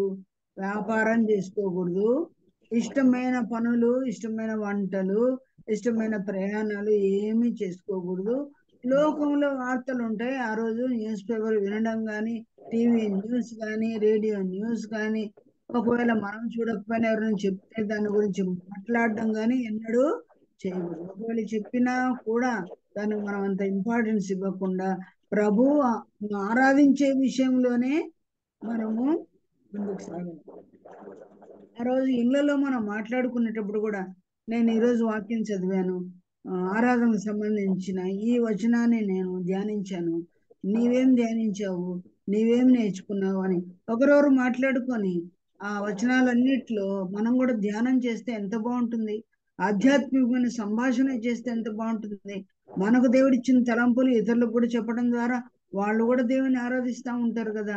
వాళ్ళు కూడా ఆరాధన క్రమంలో దేవుని స్తుతులతో ముంచెత్తడానికి అవకాశం ఉంటుంది. కానీ ఈ సంభాషణే చేసుకోవాలి. ఎవరైనా లోక వార్తలు చెప్పినా తర్వాత చెప్పుకుందాంలే, రేపు ఇది లోక వార్తలు చెప్పుకోకూడదని దేవుడు చెప్పాడు కదా అని మన పిల్లలకు కూడా మనం అలాంటి పునాదితో మనం వేస్తే పిల్లలు అలాగే మనం నేర్చుకుంటారు. ఇలాగ ఎవరైతే టాప్ ప్రయారిటీ దేవునికి ఇచ్చి ఘనమైందిగా దాన్ని ఆచరిస్తే 3 వాగ్దానాలు చెప్పాడు. ఏం వాగ్దానాలు? దానికి 14వ వచనంలో యెహోవా యందు ఆనందిస్తావు నీవు, ఉన్నత స్థలంలో ఉన్నత స్థలంలో నేను ఎక్కిస్తానన్నాడు. తర్వాత 3వది, తండ్రి అయిన యాకోబు యొక్క స్వాస్థ్యమును ఎవరో మాట్లాడుతున్నారు మా ఆనందిస్తావు, దేశం యొక్క ఉన్నతమైన స్థలంలో దేవుడు నిన్ను ఉంచుతాడు. 3వది ఏమన్నాడు? యాకోబు స్వాస్థ్యం ఉంది, నీ పితరుల స్వాస్థ్యం ఉంది, నీ పితరులు నీకు రాసి ఇచ్చారో నీకు దాచిపెట్టారో. కొన్నిసార్లు వాటిని మన అనుభవంలోకి రావవి, ఉన్నట్లే ఉంటాయి, అనుభవించలేని పరిస్థితుల్లో ఉంటాం. కనుక నీ తండ్రి పుత్రుడైన ఆ యాకోబు స్వాస్థ్యం నీకు అందుతుంది, నీవు అనుభవిస్తావని కూడా దేవుడు చెప్తున్నాడు. ఎన్నడైనా గమనించామా? ఆస్తులు నిరుపయోగంగా ఉంటాయేమో కదా, అనుభవంలోకి రావేమో కదా, చిక్కుల్లో ఉన్నాయేమో కదా, నిరుపయోగంలో ఉన్నాయేమో కదా, ఉన్నాయని చెప్పుకోవడమే కానీ అది మనకు అందవేమో కదా, చెప్పుకోవడానికి మాత్రమే అలంకారప్రాయంగా ఉన్నాయేమో కదా. ఎవరైతే దేవుని యొక్క ఆ యొక్క విశ్రాంతి దినాన్ని ఘనముగా ఆచరిస్తారో వాళ్ళకి 3 వాగ్దానములని దేవుని వాక్యంలో మనం చూస్తున్నాం. వీటిని మరి ఎక్కువగా మీరు డెవలప్ చేసుకోండి. ఇలా ఘనముగా ఆచరించాడు అంట. ఇది పాత నిబంధన పద్ధతిలో అక్కడ ఘనముగానే మనం ఇక్కడ చూస్తున్నాం. ఈనాడు కొత్త నిబంధనలో ఆదివారమున చక్కని సిద్ధపాటుతో సిలువలో ఆయన చూపిన ప్రేమను గురించి, ఆయన ఉనికిని గురించి, ఆయన ఎట్లాంటి వాడో, ఆయన గుణగణాలన్నిటిని గురించి మనం మాట్లాడుకున్నాం. ఆయన గొప్పతనం ఏంటి, ఆయన యొక్క మరి ప్రభావం ఏంటి, ఘనత ఏంటి, ఆయన ఎంత గొప్ప దేవుడో స్టడీ చేసుకొని ఎంత తక్కువగా ఆయన మన కొరకు తాను తగ్గించుకున్నాడో, ఎలాగో న్యాయ తీర్పుకు అప్పగించుకున్నాడు, ఇవన్నీ మనం స్టడీ చేసి ఆయన తగ్గింపుని గురించి కూడా మనం కృతజ్ఞతను స్తుతిస్తే నిజంగా దేవుడికి ఎంత సంతోషం. స్తుతి చేయటే యెహోవాకు శోభస్కరం. మరి ఎద్దు కంటేను కొమ్ములను డెక్కలు కలిగిన కోడ కంటేను అది యెహోవాకు ప్రీతికరం. మనం తెచ్చిన ఆత్మ ఆయనకి ప్రీతికరం అని దేవుడు అనలేదు. మనం చేసిన బండెడు సేవ ఆయనకు ప్రీతికరం అని అనలేదు. అక్కడున్న అరగంట గంటన్నర మనం ఆయన స్తుతించడం, సంఘం అంతా కలిపి మనం ఆయన ఆరాధిస్తే అది ఆగ్రహించడానికి ఆయనకి ఒప్పిదము, అది ఆయనకి ఎంతో ప్రీతికరం అంట. ప్రియులారా, అప్ టు ద మార్క్ ఆయన ఆరాధిస్తున్నాము, సమయం అంతా దాని మీదే ఉంచుకున్నాము. ఆ రొట్టె రసం కొంచెం అట్లా నోట్లో వేసుకుంటూనే గుసగుసలు శబ్దం కదా, ఏవోవో అంతవరకు నోరు మూసుకొని నోరు కట్టేసుకోవడం చాలా కష్టం. గుసగుసలు అప్పుడే ప్రియులారా ఆ సమయం అంతా కూడా మౌనంగా ఉండి మనసంతా ఆయన మీద ఆరాధిస్తే, మనసంతా కూడా ఆయన మీద లగ్నం చేస్తే, మన హృదయంలో ఉన్న ఆయన సన్నిధిలో మనం ఆలోచించిన అవన్నీ కూడా ఆయనకు స్తుతియాగమైనప్పుడు దేవుడు ఎంత సంతోషిస్తాడు. అది ఘనముగా మనం చేసే ఆరాధన ప్రతిరోజు ఘనంగానే ఉందా, ఎప్పుడెప్పుడు అయిపోతుందా, ఎప్పుడెప్పుడు రొట్టిస్తారా, ఎప్పుడెప్పుడు రసం తాగేస్తామా, అయిపోతుంది అక్కడ ఒక పని అయిపోతుంది అన్నట్లు అనుకుంటున్నామా? అదొక ప్రశస్తమైనదిగా మనం భావిస్తే ఘనముగా ఆరాధిస్తున్నామా, నీచముగా ఆరాధిస్తున్నామా? అదొక తంతు, అది ముగించుకోపోవాలి, అదొక పని అయిపోతుంది అనే భావంతో చేస్తున్నామా? లేకపోతే ఆ సమయం అంతా ప్రభువే గుర్తొస్తున్నాడా? కన్నీటితో ఆయన ఆరాధన చేస్తున్నామా? అది ఎంత ఘనంగా ఆచరించాము, ఎంత ఘనహీనంగా ఆచరించాము, ఎంత లెక్కలేనట్టు ఆరాధించాము, ఏదో ప్రజెంట్ వేసుకోవాలన్నట్టుగా ఆరాధించామా? ఎన్ని ఆదివారాలు దేవుడు ఇచ్చాడు రక్షించబడిన తర్వాత, అన్ని ఆదివారాలు ఘనంగా ఆచరించాము. ఆలోచన చేసుకుని అప్పుడే ఆనందం, అప్పుడే దేశంలో హెచ్చింపు. దేశంలో కాకపోయినా మన పరిధిలో దేవుడు మనం ఎంతగా హెచ్చిస్తాడు. నీ బంధువుల కంటే దావీదైన రాజు అన్నాడు, రాజు దావీదైన రాజు అయిన దావీదు అన్నాడు, అందరికంటే శ్రేష్టమైన స్థితి, రాజులందరికంటే శ్రేష్టమైన స్థితి ఆయనకి ఇచ్చాడు. తన చుట్టూ ఉన్న వారందరిలోకి తలని ఎత్తాడు. అలాగా ఆత్మీయంగా శారీరకంగా అనేక విషయాల్లో దేవుడు మనం దీవిస్తాడు. యాకోబు స్వాస్థ్యం, పితరుల స్వాస్థ్యం మన అనుభవంలో ఉంచుతాడన్న ప్రధాన ఆజ్ఞలు మనం మర్చిపోకూడదు. మరి క్రొత్త నిబంధనలో మనము ఘనముగా ఎట్లా ఆచరించాలి, ఎలా ఆచరించాలి ఇప్పుడు మనం చూద్దాం. 1 కొరింథీ పత్రిక 5వ అధ్యాయము 6వ వచనం చూద్దాం. చూడండి, 1 కొరింథీ పత్రిక 5వ అధ్యాయము 6-7 వచనాలు. అక్కడ ఏమని రాయబడింది? ఈ పస్కాను ఎలా ఆచరించాలి మనం రాయబడింది. చూడండి, 1 కొరింథీ మీరు అతిశయపడట మంచిది కాదు. 5:6-7 పులిసిన పిండి కొంచెమైనను ముద్దంతయు పులియజేయనని మీరు ఎరుగరా? మీరు పులిపిండి లేనివారు కనుక క్రొత్త ముద్ద అవుటకై ఆ పాతదైన పులిపిండిని తీసి పారవేయడి. ఇంతే కాక క్రీస్తు అను మన పస్కా పశువు వధింపబడెను కనుక పాతదైన పులిపిండితోనైనను దుర్మార్గతయు దుష్టత్వమునను పులిపిండితోనైనను కాకుండా నిష్కాపట్యమును సత్యములను పులియని రొట్టెతో పండుగ ఆచరించము. నిబంధనలో ఈ పండుగని ఎలా ఆచరించాలంట? పస్కా బలి పశువైన యేసు ప్రభుని ఎలా జ్ఞాపకం చేసుకోవాలో మనం విన్నాం. ఆ పులియని రొట్టెల పండుగ అనగా ఆరాధన ఒక పండుగలాగా మనకుంది. దాన్ని మనం ఆచరించిన వెంటనే పస్కా తర్వాత వచ్చే మరుసటి రోజు ఏం పండుగ వస్తుందండి? ప్రతి నెల పస్కా పండుగ 14 రోజులు పులియని రొట్టెలు, దాన్ని ఫాలో అయ్యే వచ్చేది ఇమ్మీడియట్ గా పులియని రొట్టెల పండుగ. అనగా పస్కా పండుగ, పులియని రొట్టెల పండుగ కలిసే వస్తాయి. ఇవన్నీ కూడా ఎట్లా ఘనంగా ఆచరించాలంటే పులియని రొట్టెల పండుగ దాన్ని ఫాలో అవుతుంది. కాబట్టి కొత్త ముద్ద ఒకటి కొరకై మనం ఎలా ఆచరించాలంటే అవి పులియని రొట్టెల పండుగ ఎన్ని దినాలు వస్తుందండి? అది ఒక రోజున ఎన్ని రోజులు వస్తుంది? ఇది 7 రోజులు కదా, 7 రోజులు. కనుక పస్కా ఆరాధన మనం చేసిన తర్వాత 7 రోజులు అంటే 7 రోజులు 7 అంటే దేనికి గుర్తుంది? సంపూర్ణంగా చేసిన వారు మన జీవిత దినములన్నింటిలో పులియని రొట్టెల పండుగ ప్రతిరోజు మనం అనుసరించాలి. ఆ పులియని రొట్టెల పండుగలో ఏముండకూడదంట? పాతదైన పులిపిండితోనైనను దుర్మార్గతయు దుష్టత్వమును పులిపిండితోనైనా కాకుండా నిష్కాపట్యము సత్యమును పులియని రొట్టెతో పండుగను ఆచరించు. కనుక పస్కా పులియని రొట్టె పండుగలు రెండు కలిసే వస్తాయి. కనుక మన సంపూర్ణ దినాలు 7 దినములు అంటే సంపూర్ణంగా మన జీవితం అంతా కూడా ఎలాంటి పండుగ చేయాలంటే మనము దుర్మార్గత లేని పండుగ, దుష్టత్వం లేని పండుగ. ఈ 2 పదాలు చదివితే మాలో ఎక్కడుంది దుర్మార్గత, మాలో ఎక్కడుంది దుష్టత్వము అనుకుంటామా లేదా? చెప్పండి, అనుకుంటామా? నేను దుర్మార్గురాలను కాను, నేను దుష్టురాల్ని కాను. అతల్యలో కదా దుర్మార్గత ఉండేది, నాబోల్లో కదా దుర్మార్గుడు ఉండేది. మాలో ఏముందని అనుకుంటాం కదా. మరి వాక్య ప్రకారం దుర్మార్గత అంటే అర్థం ఏంటి చూద్దామా. 17వ అధ్యాయం, సామెతల గ్రంథం 17వ అధ్యాయము 19వ వచనం చూద్దామా. 17, 19 సామెతలు.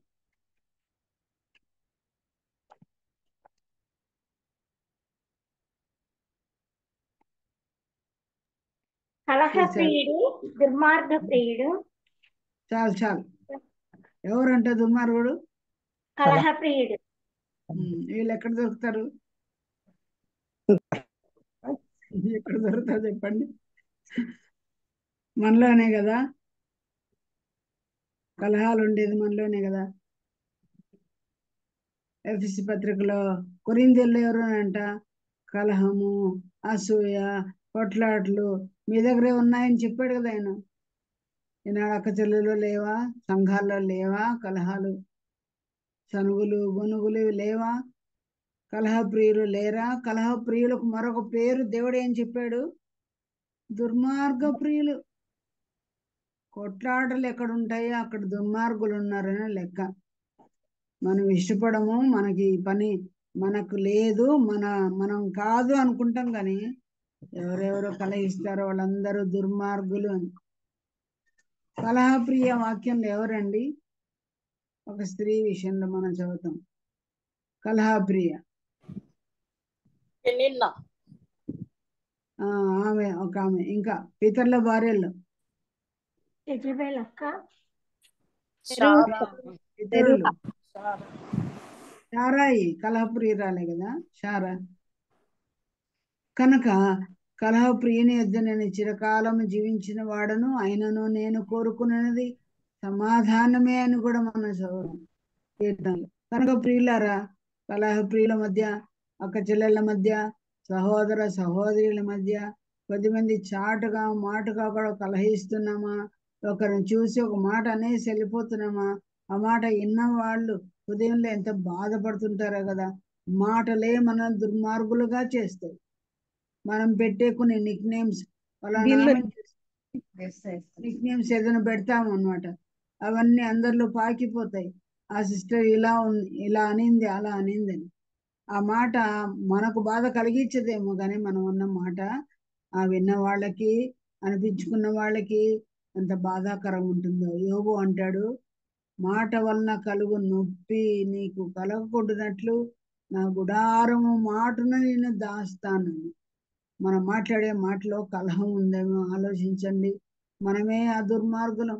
ఆదివారం అక్కడ ఆరాధించి వస్తున్నాము, వాక్యం వింటున్నాము, బయటికి పోయేటప్పుడే కలహించాం. యోసేపు తన అన్నలు పెద్దోళ్ళు కదా, వెళ్ళిపోయేటప్పుడు ఐగుప్తు నుంచి వెళ్ళిపోయి ధ్యానం చేసుకుని వెళ్ళిపోతున్నాడు. ఏమన్నాడు అన్నలతో? చిన్నోడు ఏమన్నాడు? దారిలో ఏమన్నాడండి? అన్నలతో ఏమన్నాడు? కలహించకుడి. ఇది ఎప్పటి మాట? చిన్నప్పుడు ఆ అన్నలు కలహించే వాళ్ళని ఆయనకు బాగా తెలుసు. పోయేటప్పుడు కలహించొద్దని చెప్పాడు. మనతో కూడా ఆరాధిస్తున్నాం దేవుణ్ణి, నిష్కాపట్యంగానే ఆరాధిస్తున్నాం, తప్పులు లేవనకనే అంత సమర్పించుకొని హృదయం శుద్ధి చేసుకొని వస్తున్నాము.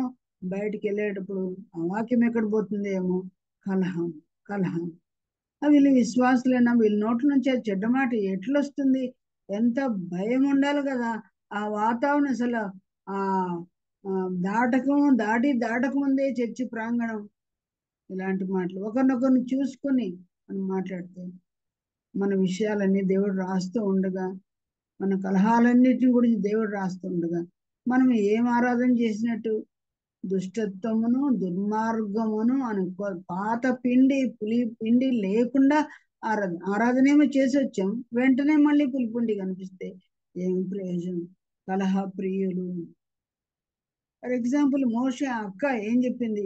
ఆ మోషే వాడుతానన్న దేవుడు మాట్లాడింది, మాతో మాట్లాడితే వాడేంది వాడు కొట్టుకొని పోతా ఉంటే నేను కదా వాడిని పాలు ఏర్పాటు చేసి, అమ్మను ఏర్పాటు చేసి ఈనాడు బతుకుతున్నాడంటే, ఈనాడు 6 లక్షల పాదచారులకి నాయకుడుగా ఉన్నాడంటే అక్కను మర్చిపోయినాడా వాడు? ఏమేమో అనింది కలహం. ఆ అక్కని ఎంత కలహిస్తుండగా నోరు చచ్చిన మనిషిలాగా ఉన్నాడు. ఎవరండి? తమ్ముడైనా మోషే. మోషే. అన్న కూడా అంతా వలికాడు. దానిలో అహరోను కూడా పలుక్కొని తమ్ముని మీద కామెంట్ చేశారు. ఎంత దెబ్బతినిందో అవమానం చేస్తున్నాం. అది మనలో ఉన్న దుర్మార్గత అని గమనిస్తున్నాము. మనము వాక్యము వివరాల్లోకి మనం వెళ్తే మన దుర్మార్గత అర్థమవుతుందని మనం నేర్చుకుంటున్నాం. కలహప్రియుడు, దుర్మార్గ ప్రియుడు అని.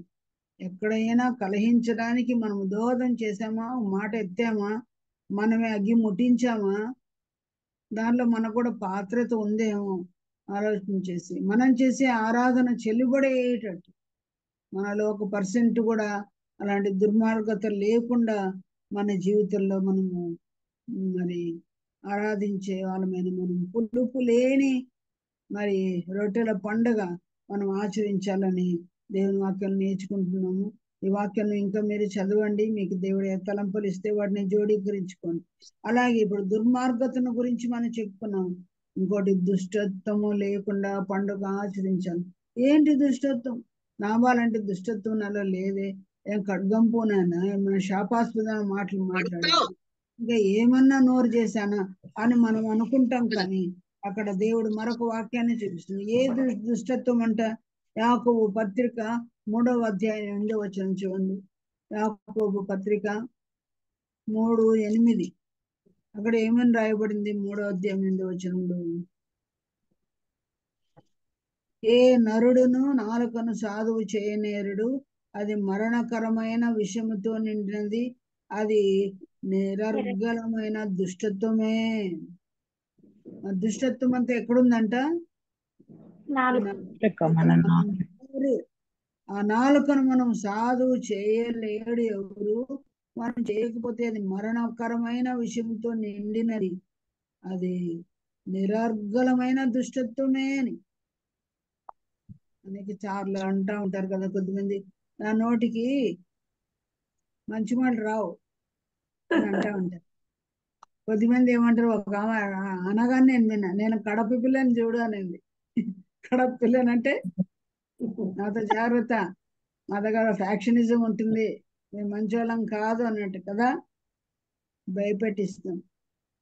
డబుల్ మీనింగ్ వచ్చే మాటలు చాలా నాగ్గా, చాలా కుయుక్తిగా, ద్వంద్వ వైఖరితో మాట్లాడతాం. 2 నాలుకల ధోరణితో మనం మాట్లాడతాం. మన నాలుక సాధువు చేయబడలేదేమో. భయంకరమైన మృగాలు కూడా సాధువు చేయబడుతున్నాయంట కదా. సింహాలు సాధువు చేయొచ్చు కదా, పామును కూడా సాధువు చేయొచ్చేమో. నిరర్గళమైన దుష్టత్వం మనలో ఉందేమో. కత్తులు కడార్లు మన దగ్గర లేకపోవచ్చు, కానీ కత్తిపోటుల వంటి మాటలు ఉండొచ్చు. ఏమాత్రం తగ్గం మాటల్లో. నాతో జయించేవాడు ఎవరు లేరు, ఆమె నోటికి తాళం వేసేవాళ్ళు ఎవరు లేరు అనే పదాలు కొన్నిసార్లు మనం వింటాం. మాట వలన నొప్పి ఎంత ఉంటుందో. నా గుడారంలో నేను మాటను నిన్ను చాటు చేస్తాను.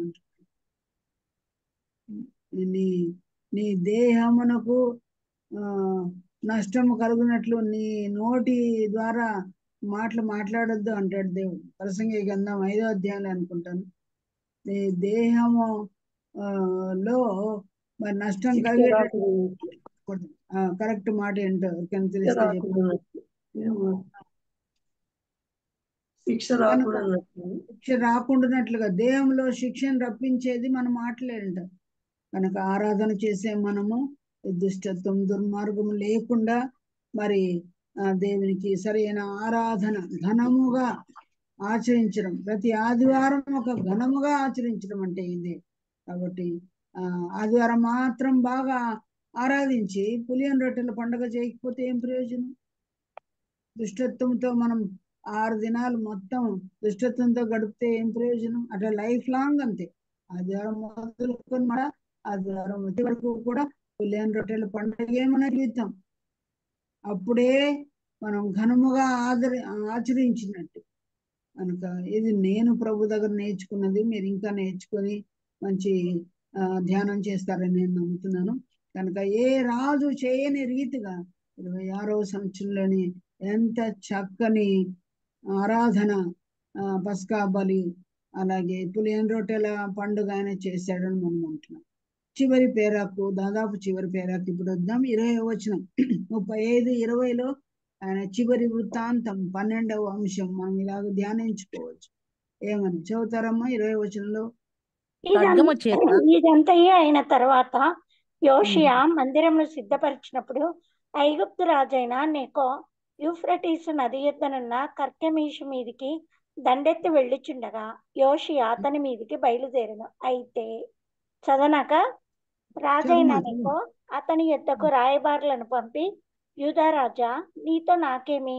పూర్వము నుండి నాకు శత్రువులకు వారి మీదికే గాని నేడు నీ మీదికి నేను రాలేదు. దేవుడు త్వర చేయమని నాకు ఆజ్ఞాపించను కనుక దేవుడు నాతో కూడా ఉండి నిన్ను నశింపజేయకున్నట్లు ఆయన జోలికి నీవు రావద్దని చెప్ప ఆజ్ఞాపించను. అయినను యోషియా అతనితో యుద్ధము చేయగోరి అతని యొద్ద నుండి తిరిగిపోక మారువేషం ధరించుకుని యెహోవా నోటి మాటలుగా పలుకబడిన నెకో మాటలను వినక మెగిద్దో లోయ యందు యుద్ధము చేయవచ్చును. విలుకాండు రాజైన యోషియా మీద బాణములు వేయగా రాజు తన సేవకులను చూచి, నాకు గొప్ప గాయం తగిలిను, ఇక్కడ నుండి నన్ను కొనిపోవుడని చెప్పెను. చదవనాక చదువు. కావున అతని సేవకులు రథము మీద నుండి అతన్ని దింపి అతనికున్న వేరు రథం మీద అతన్ని ఉంచి యెరూషలేమునకు అతన్ని తీసుకొని వచ్చిరి. అతడు మృతి పొంది తన పితరుల సమాధులలో ఒక దాని యందు పాతి పెట్టబడెను. యూదా యెరూషలేము వారందరూ యోషియా చనిపోయినని ప్రలాపము చేసిరి. 19వ వచనం వరకు ఆయన లైఫ్ ఎలా ఉంది చెప్పండి. ఏమైనా రిమార్క్ ఉందా? ఏం లేదు, ప్రభునందు బాగున్నాడు.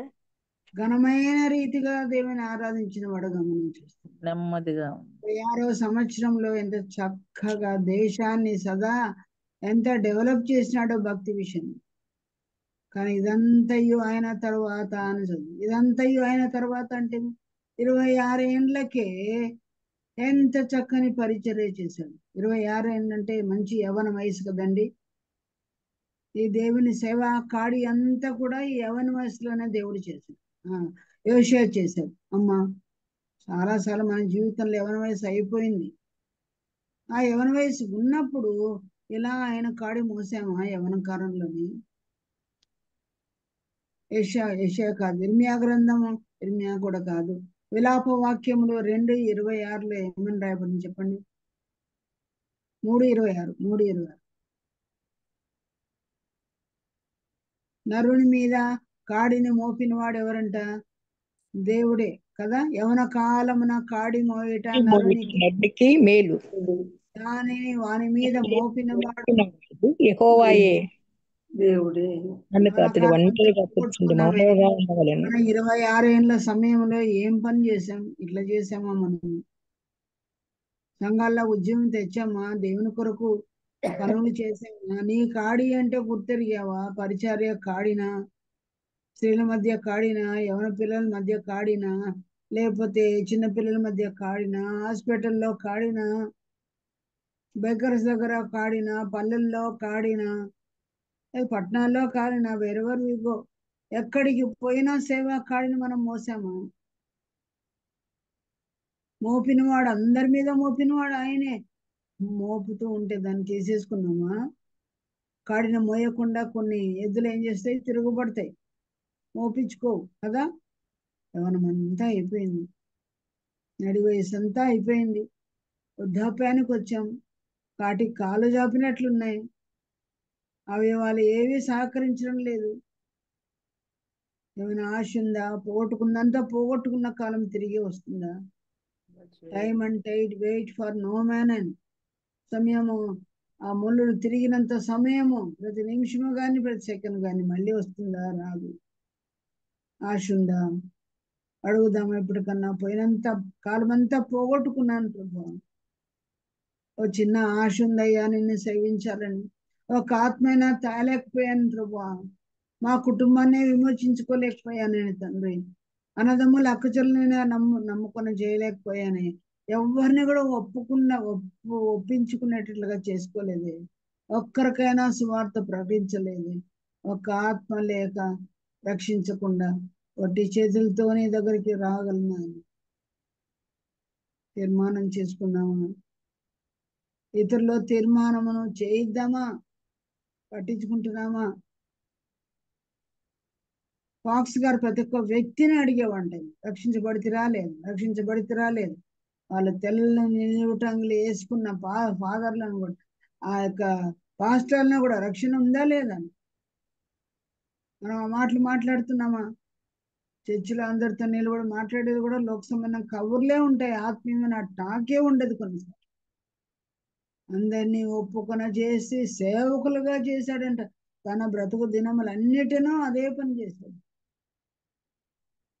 ఇప్పుడు 26 సంవత్సరాలు అయిపోయినాయి. 31వ సంవత్సరం వచ్చింది అంటే ఈ 29 నుండి 19వ వచనం నుండి 20వ వచనం వరకు 31 సంవత్సరాలు వచ్చాయంటే మధ్యలో ఎన్ని సంవత్సరాలు గడిచిపోయాయండి? 31లో ఎన్ని తీసేయాలి? 26 తీసేస్తే ఎన్ని? 6 సంవత్సరాలు, అంతేనా? 5 సంవత్సరాలు. 5, 6. ఈ 5-6 సంవత్సరాల తేడాలో ఏమైంది? ఇదంతయు అయిన తర్వాత యోషియా మందిరం సిద్ధపరిచినప్పుడు ఐగుప్తు రాజైన నీకు ఇదంతా కూడా మందిరం బాగోగులు చేసిన తర్వాత ఈ ఫరోనేకో అనే ఐగుప్తు రాజు కనిపిస్తున్నాడు. ఈ ఐగుప్తు రాజు ఏం చేశాడంట? దేవుడు ఆయనతో చెప్పాడంట, ఏమని? కర్కెమీషు మీదకి దండెత్తు అని దేవుడే చెప్పాడంట. ఆయన దండెత్తి తన సైన్యాన్ని తీసుకుని వెళ్తా ఉంటే మరి యోషియా ఏం చేశాడంట? అతని మీదికి బయలుదేరాడంట. దేనికి బయలుదేరాడు? రాజులు దేనికి బయలుదేరుతారండి? ఒక రాజు మీదకి ఇంకో రాజుకు అప్పుడు ఆ ఫరోనేకో ఏమంటున్నాడు? అయితే రాజు నీకో అతని ఎందుకు రాజుగారిని పంపి, యూదా రాజా నీతో నాకేమి? పూర్వము నుండి నాకు శత్రువులకు వారి మీదకే గాని నేను నీ మీదికి నేను రాలేదు. దేవుడు త్వర చేయమని నాకు ఆజ్ఞాపించాడు గనక దేవుడు నాతో కూడా ఉండి నిన్ను నశింపజేయకుండానట్లు ఆయన జోలికి నువ్వు రావద్దని చెప్పని ఆజ్ఞాపించాడు. ఎంత పాఠం ఉందండి దీనిలో. రాజు దేవుడు త్వరపెట్టి నువ్వు పో, కర్కెమీషు రాజు మీదకి పో, యుద్ధం చెయ్యి, త్వరగా చెయ్యి అని చెప్పాడంట. ఎవరు చెప్పింది? దేవుడు.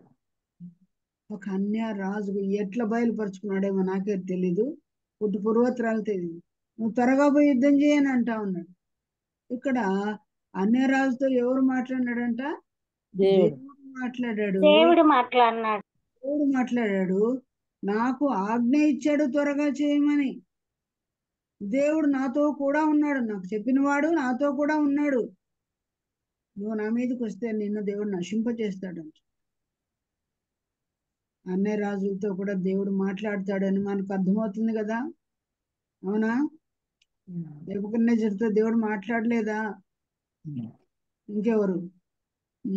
కోరేషు రాజుతో దేవుడు మాట్లాడలేదా? వెళ్ళి మీ దేవుని మందిరాన్ని కట్టుకోపోండి అని చెప్పి పంపించలేదా? అబీమెలెకుతో కూడా మాట్లాడినాడు అక్క. అబీమెలెకుతో మాట్లాడాడు. చాలా జాగ్రత్త. ఆ భార్య ఎవరు? షారా విషయంలో మాట్లాడాడు దేవుడు.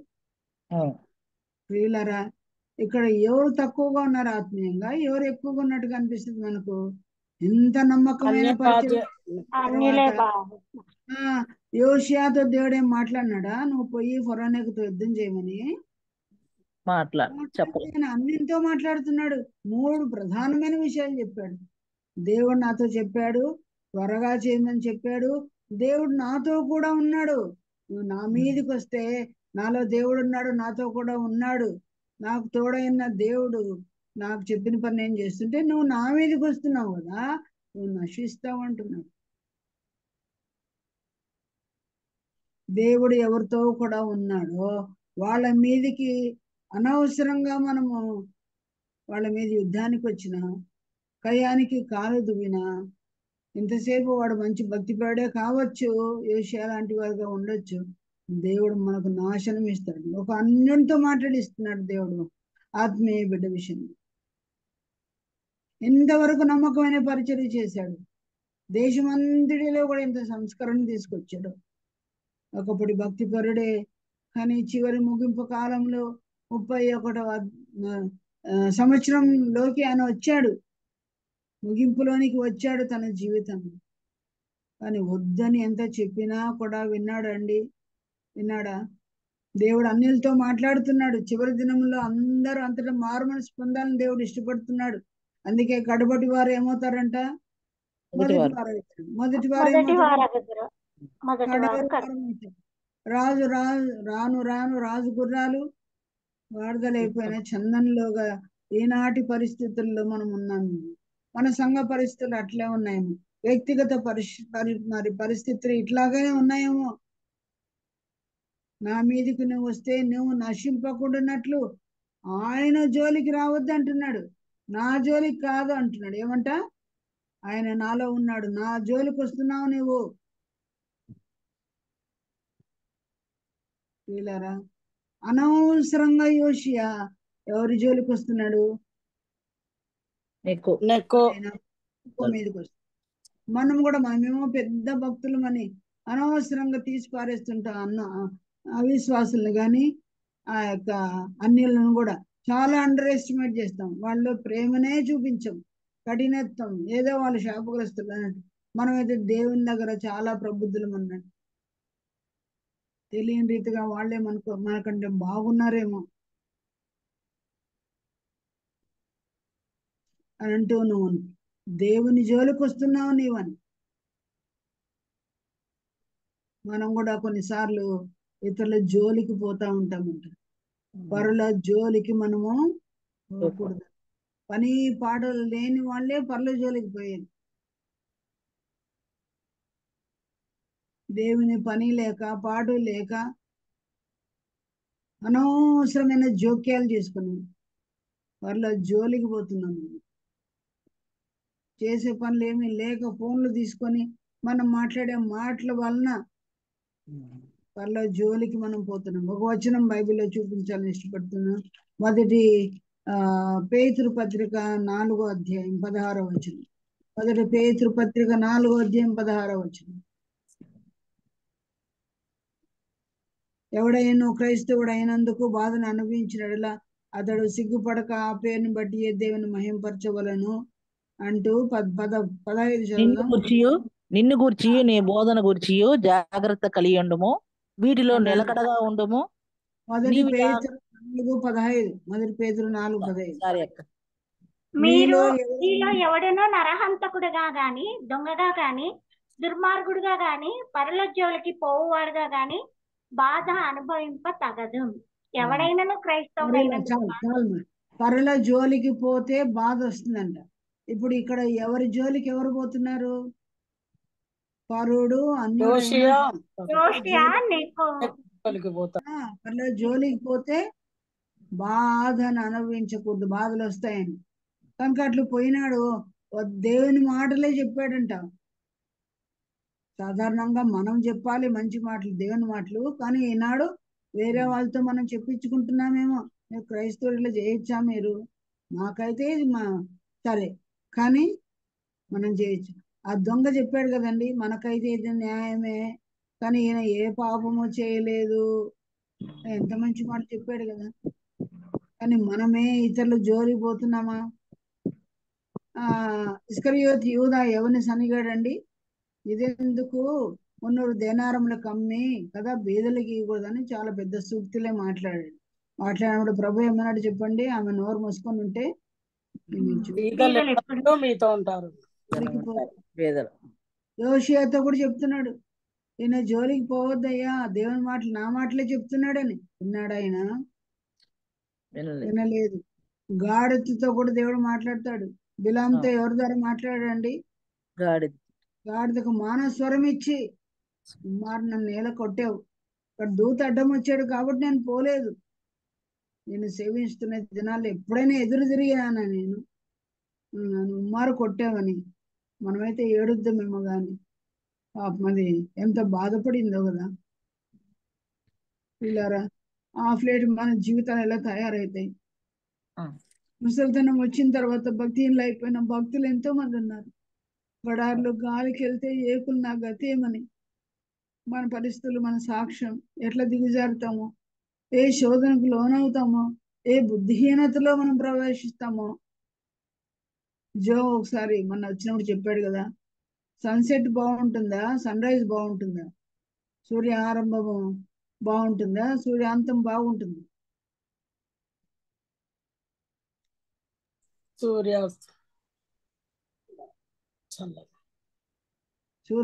సూర్యోదయం బాగుంటుందా, ఏమంటారు దాన్ని, ఏమంటారు సూర్యాంతమా ఏమంటారు, సూర్యాస్తమయం. ఏది బాగుంటుంది చెప్పండి? పొద్దున్న సూర్యుడు బాగుంటాడా, దిగిపోయేటప్పుడు బాగుంటాడు? ఎంత వెలిగిపోయింది ఫరో, ఈ యొక్క యోషియా యొక్క జీవితం ఎంత వెలిగిపోయింది 26 సంవత్సరం వరకు. 5 సంవత్సరాల తర్వాత ఏమైందో ఏమో. దేవుని మాటలుగా చెప్తే ఈ అప్ప నాకు చెప్పేది, ఈ అమ్మ నాకు చెప్పేది, వీళ్ళతో చెప్పించుకునేది, మాకంట వీళ్ళంట చెప్పేది. ఒకవేళ అట్లాంటి తత్వం వచ్చిందా ఏమో. మేమే కదా యూదులు, మాదే కదా ధర్మశాస్త్రం, వీడేం చెప్పేది అనుకున్నాడా ఏమో తెలియదు. దేవుని మాటలుగా చెప్పబడిన ఫరోనేకం మాటలు ఆయన ఖాతరు చేయకుండా రావద్దు నా జోలికి అని అన్నా కూడా ఆజ్ఞాపించాడంట. మళ్ళా రాజా వచ్చేవు, ఇదో రాజా నాతో నీకేమి, శత్రువుల మీదకి కానీ నీ మీదకి రాలేదు కదా, రాయబారం పంపించి ఆజ్ఞాపించాడు. ఇది దేవుని ఆజ్ఞ, ఖాతరు చేయలేదు. కొన్నిసార్లు ఎదుటి వ్యక్తులు ఏమైనా చెప్తే పెద్ద ఖాతరు చేయమేమో, నేనే భక్తురాను, నేనే భక్తుడు, దేవుడు నా ద్వారానే మాట్లాడతారు, వీళ్ళ ద్వారా మాట్లాడడం. సంఘాలు ఈ జాడ్యం చాలా ఉందండి. మీ సంఘంలో ఉందో లేదో, మా సంఘంలో ఉందని నేను ఒప్పుకుంటున్నాను. నేను మాట్లాడితే అందరు రావాలి, వేరే స్త్రీ మాట్లాడితే ఎవరు రాకూడదు. నాకంతా తెలుసు, మేము రాము. ప్రతి వ్యక్తి చెప్పేది దేవుని వాక్యమే. ఒక 10 పాయింట్స్ ఆమె చెప్పలేకపోవచ్చు, ఒక్క పాయింట్ ద్వారా దేవుడు మనతో మాట్లాడ్డా. ఆమె చెప్పేది వేద రామాయణమా భాగవతమా? వినకూడదా ఇవన్నీ? ఒక అన్యుడు చెప్తే ఖాతరు చేయకపోతే నాశనం వచ్చింది కదా ఆయనకి. ఈరోజు నేను వాక్యానికి రాకపోతే ఆమె ఏం చెప్తుందిలే, ఆమెకి ఏమంత వచ్చులే అని మనం అనుకుంటే, ఆమె చెప్పే ఒక మాటలో ఎంత సత్యం అదే నువ్వు పోగొట్టుకుంటావు. అలాగ మనం అందరిని చులకనగా భావిస్తే మన విషయమే దేవుడు ఎలాంటి ఛార్జ్ తీసుకుంటాడో ఆలోచన చేయండి. ఆ దినము సమీపించడం మీరు చూసుకొలిది మరి ఎక్కువగా అలాగ చేయండి అని దేవుడు చెప్పాడు కదా. అలా మనం చేయాలి ప్రియులారా. ఇంకా దీని విషయం మీరు ఆలోచన చేయండి.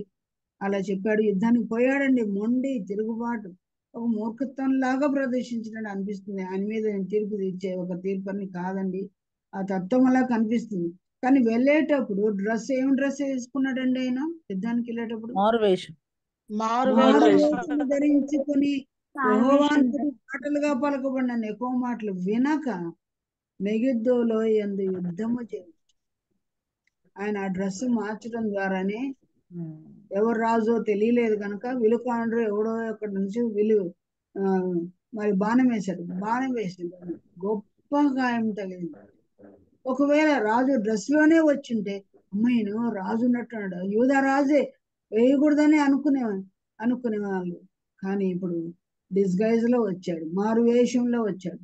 ఎప్పుడైనా మారువేషంలో వచ్చిన వాడు ఎవరు చెప్పండి? యెహోషాపాతు కూడా అక్కడ మొక్కున్నాడు, సరిపోయింది. మారువేషం భయపడి వచ్చేసాడు, తప్పుకున్నాడు. కానీ ఈయన ఎందుకండి ఇంత మంచి కార్యాలు చేశాడు కదా దేశమంతట్లో. Satan always comes in disguise అని మారువేషంలో వచ్చే అలవాటు ఎవరికింది? సైతానికే. ఆదాము భార్యను శోధించడానికి వచ్చినప్పుడు సర్పవేషంలో యథార్థలో విషయాలు యథార్థత లేదు అని వస్తున్నాడు. మూర్ఖంగా వచ్చాడు, గొప్ప గాయం పొందాడు. నా నృత్యంలో నుంచి పొంచిపోండి అని పేరు సేవకుడు వేరే రథంలో నేను ట్రాన్స్ఫర్ చేశారు, చనిపోయినట్టు చూసి. 31 అంటే ఏమైనా పొద్దు మునిగిందండి ఆయన జీవితంలో? 31 సంవత్సరాలకేనా? మంచి యవ్వన ప్రాయమే కదా. రాజులందరిలో చాలా చిన్న వయసులో చనిపోయింది ఈయనే కదా. ఈ మాట చదువుతున్నాడు, నాకు మాట గుర్తొచ్చింది. ప్రసంగి గ్రంథం 7వ అధ్యాయం 17వ వచనంలో, బుద్ధిహీనముగా తిరగవద్దు, నీ కాలమునకు ముందుగా నీ వేళ చనిపోయేది. ఈయనకు సూటబుల్ అవుతుందో చెప్పండి? బుద్ధి చెబుతున్నాడు, రావద్దు ఆజ్ఞాపిస్తున్నాడు. నువ్వెవరు నాకు చెప్పడానికి అనుకున్నాడేమో నాకు తెలియదు. బుద్ధిహీనంగానే పోయాడు, యథార్థతతో పోలేదు, వేషం మార్చుకొని కపటంతో వెళ్ళాడు. దేవుని తోడు నాకుందని అన్నట్టు చెప్తున్నాడు, ఈయనకు తోడు లేదు. ఉచితంగా ప్రాణం కోల్పోయాడు, ఉచితముగా ప్రాణం. మనం కూడా బుద్ధిమంతుల్లాగా ఇంతవరకు ఉండి బుద్ధిహీనంగా చివరి దశలో మనం ప్రయత్నం చేస్తే ఏంటి అని పిచ్చి పడుతుంది, ఎందుకు ఇట్లా చేశాడంటా ఉంటారు కొన్నిసార్లు. లైఫ్ అంతా బాగుంది, ముగింపులో ఇట్లయిపోయింది. మరి మనం కూడా అలా లేకున్నట్లుగా దేవుడు ఈ వ్యక్తి ద్వారా మనల్ని హెచ్చరిస్తున్నాడేమో. కార్యారంభము కంటే కార్యాంతము మేలుకరంగా. అయ్యో ఇటు రాజు చనిపోతే ప్రలాపించారంట, ఎందరో ప్రలాపం. మన జీవితంలో మంచి ముగింపు లేకపోతే మనం కూడా ఇతరులకు ప్రలాపాన్ని ముగిస్తామేమో. మనం పూర్ణకాలం బతికి ఉంటే మన చుట్టూ ఉన్న వారికి ప్రయోజనకరంగా ఉంటుంది. అర్ధాంతరంగా మన జీవితం ముగిస్తే చేయవలసినంత సేవ చేయలేకుండా పోతాము. దీని గురించి టైం ఏంది, ముగిస్తున్నానండి. మీరు ఇంకా ధ్యానం చేయండి, ఇంకా ఎన్నో విషయాలు బయటపడతాయి. ఇలాంటి విషయాలు అందించిన ప్రభువుకి నేను వందనాలు తెలియజేస్తున్నాను. మనందరితో దేవుడు మాట్లాడని నమ్ముతున్నాం. మరి కార్యారంభం ఒకటి కార్యాంతం మేలుగా ఉండటం మన జీవితంలో చూస్తున్నాం. దేవుడి మాటలు మనకు దీవించిన గొప్ప గాయం అని పొందాల్సిన అవసరం లేదు. మన మూర్ఖత్వం మనకు గొప్ప గాయాలు మనకి ఇస్తుంది. అందుకే ఆ పాట పాడించాను, ఏమని? గాయములను మన కొరకు క్రీస్తు పొందాడు. మనం గొప్ప గాయాలు పొందవలసిన వారం, కానీ మన గొప్ప గాయాలన్నీ ఎవరు అనుభవించారు? యేసు ప్రభు అనుభవించారు. గాయాలు గొప్పవేనండి, మేకులు గాయాలు గొప్పవే, కళ్ళలో ముళ్ళ బాధ గొప్పవే, కాళ్ళ మేకులు గొప్పవే, కొరడా దెబ్బలు గొప్పవే. అన్నిటికి మించి చచ్చే వరకు కొట్టారు. చచ్చిపోయిన తర్వాత కొట్టబడిన గాయం ఏంటి చెప్పండి? పక్కలో బల్లెపోటు కదా, పక్కలో బల్లెపోటు. మిగతా రకాలన్నీ గాయాలన్నీ కొంచెం ఊజ్ అయినట్టుగా, కొంచెము కారుతూ వచ్చినట్టుగాను. కానీ ఎప్పుడైతే ప్రక్కలో బల్లెపోటు పోసినప్పుడు ఏమని రాబడింది అక్కడ? నీళ్లును రక్తమును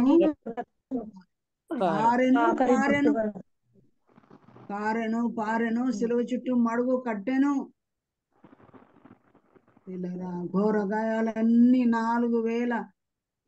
5,480 దెబ్బలని చెప్తున్నారు ప్రియులారా.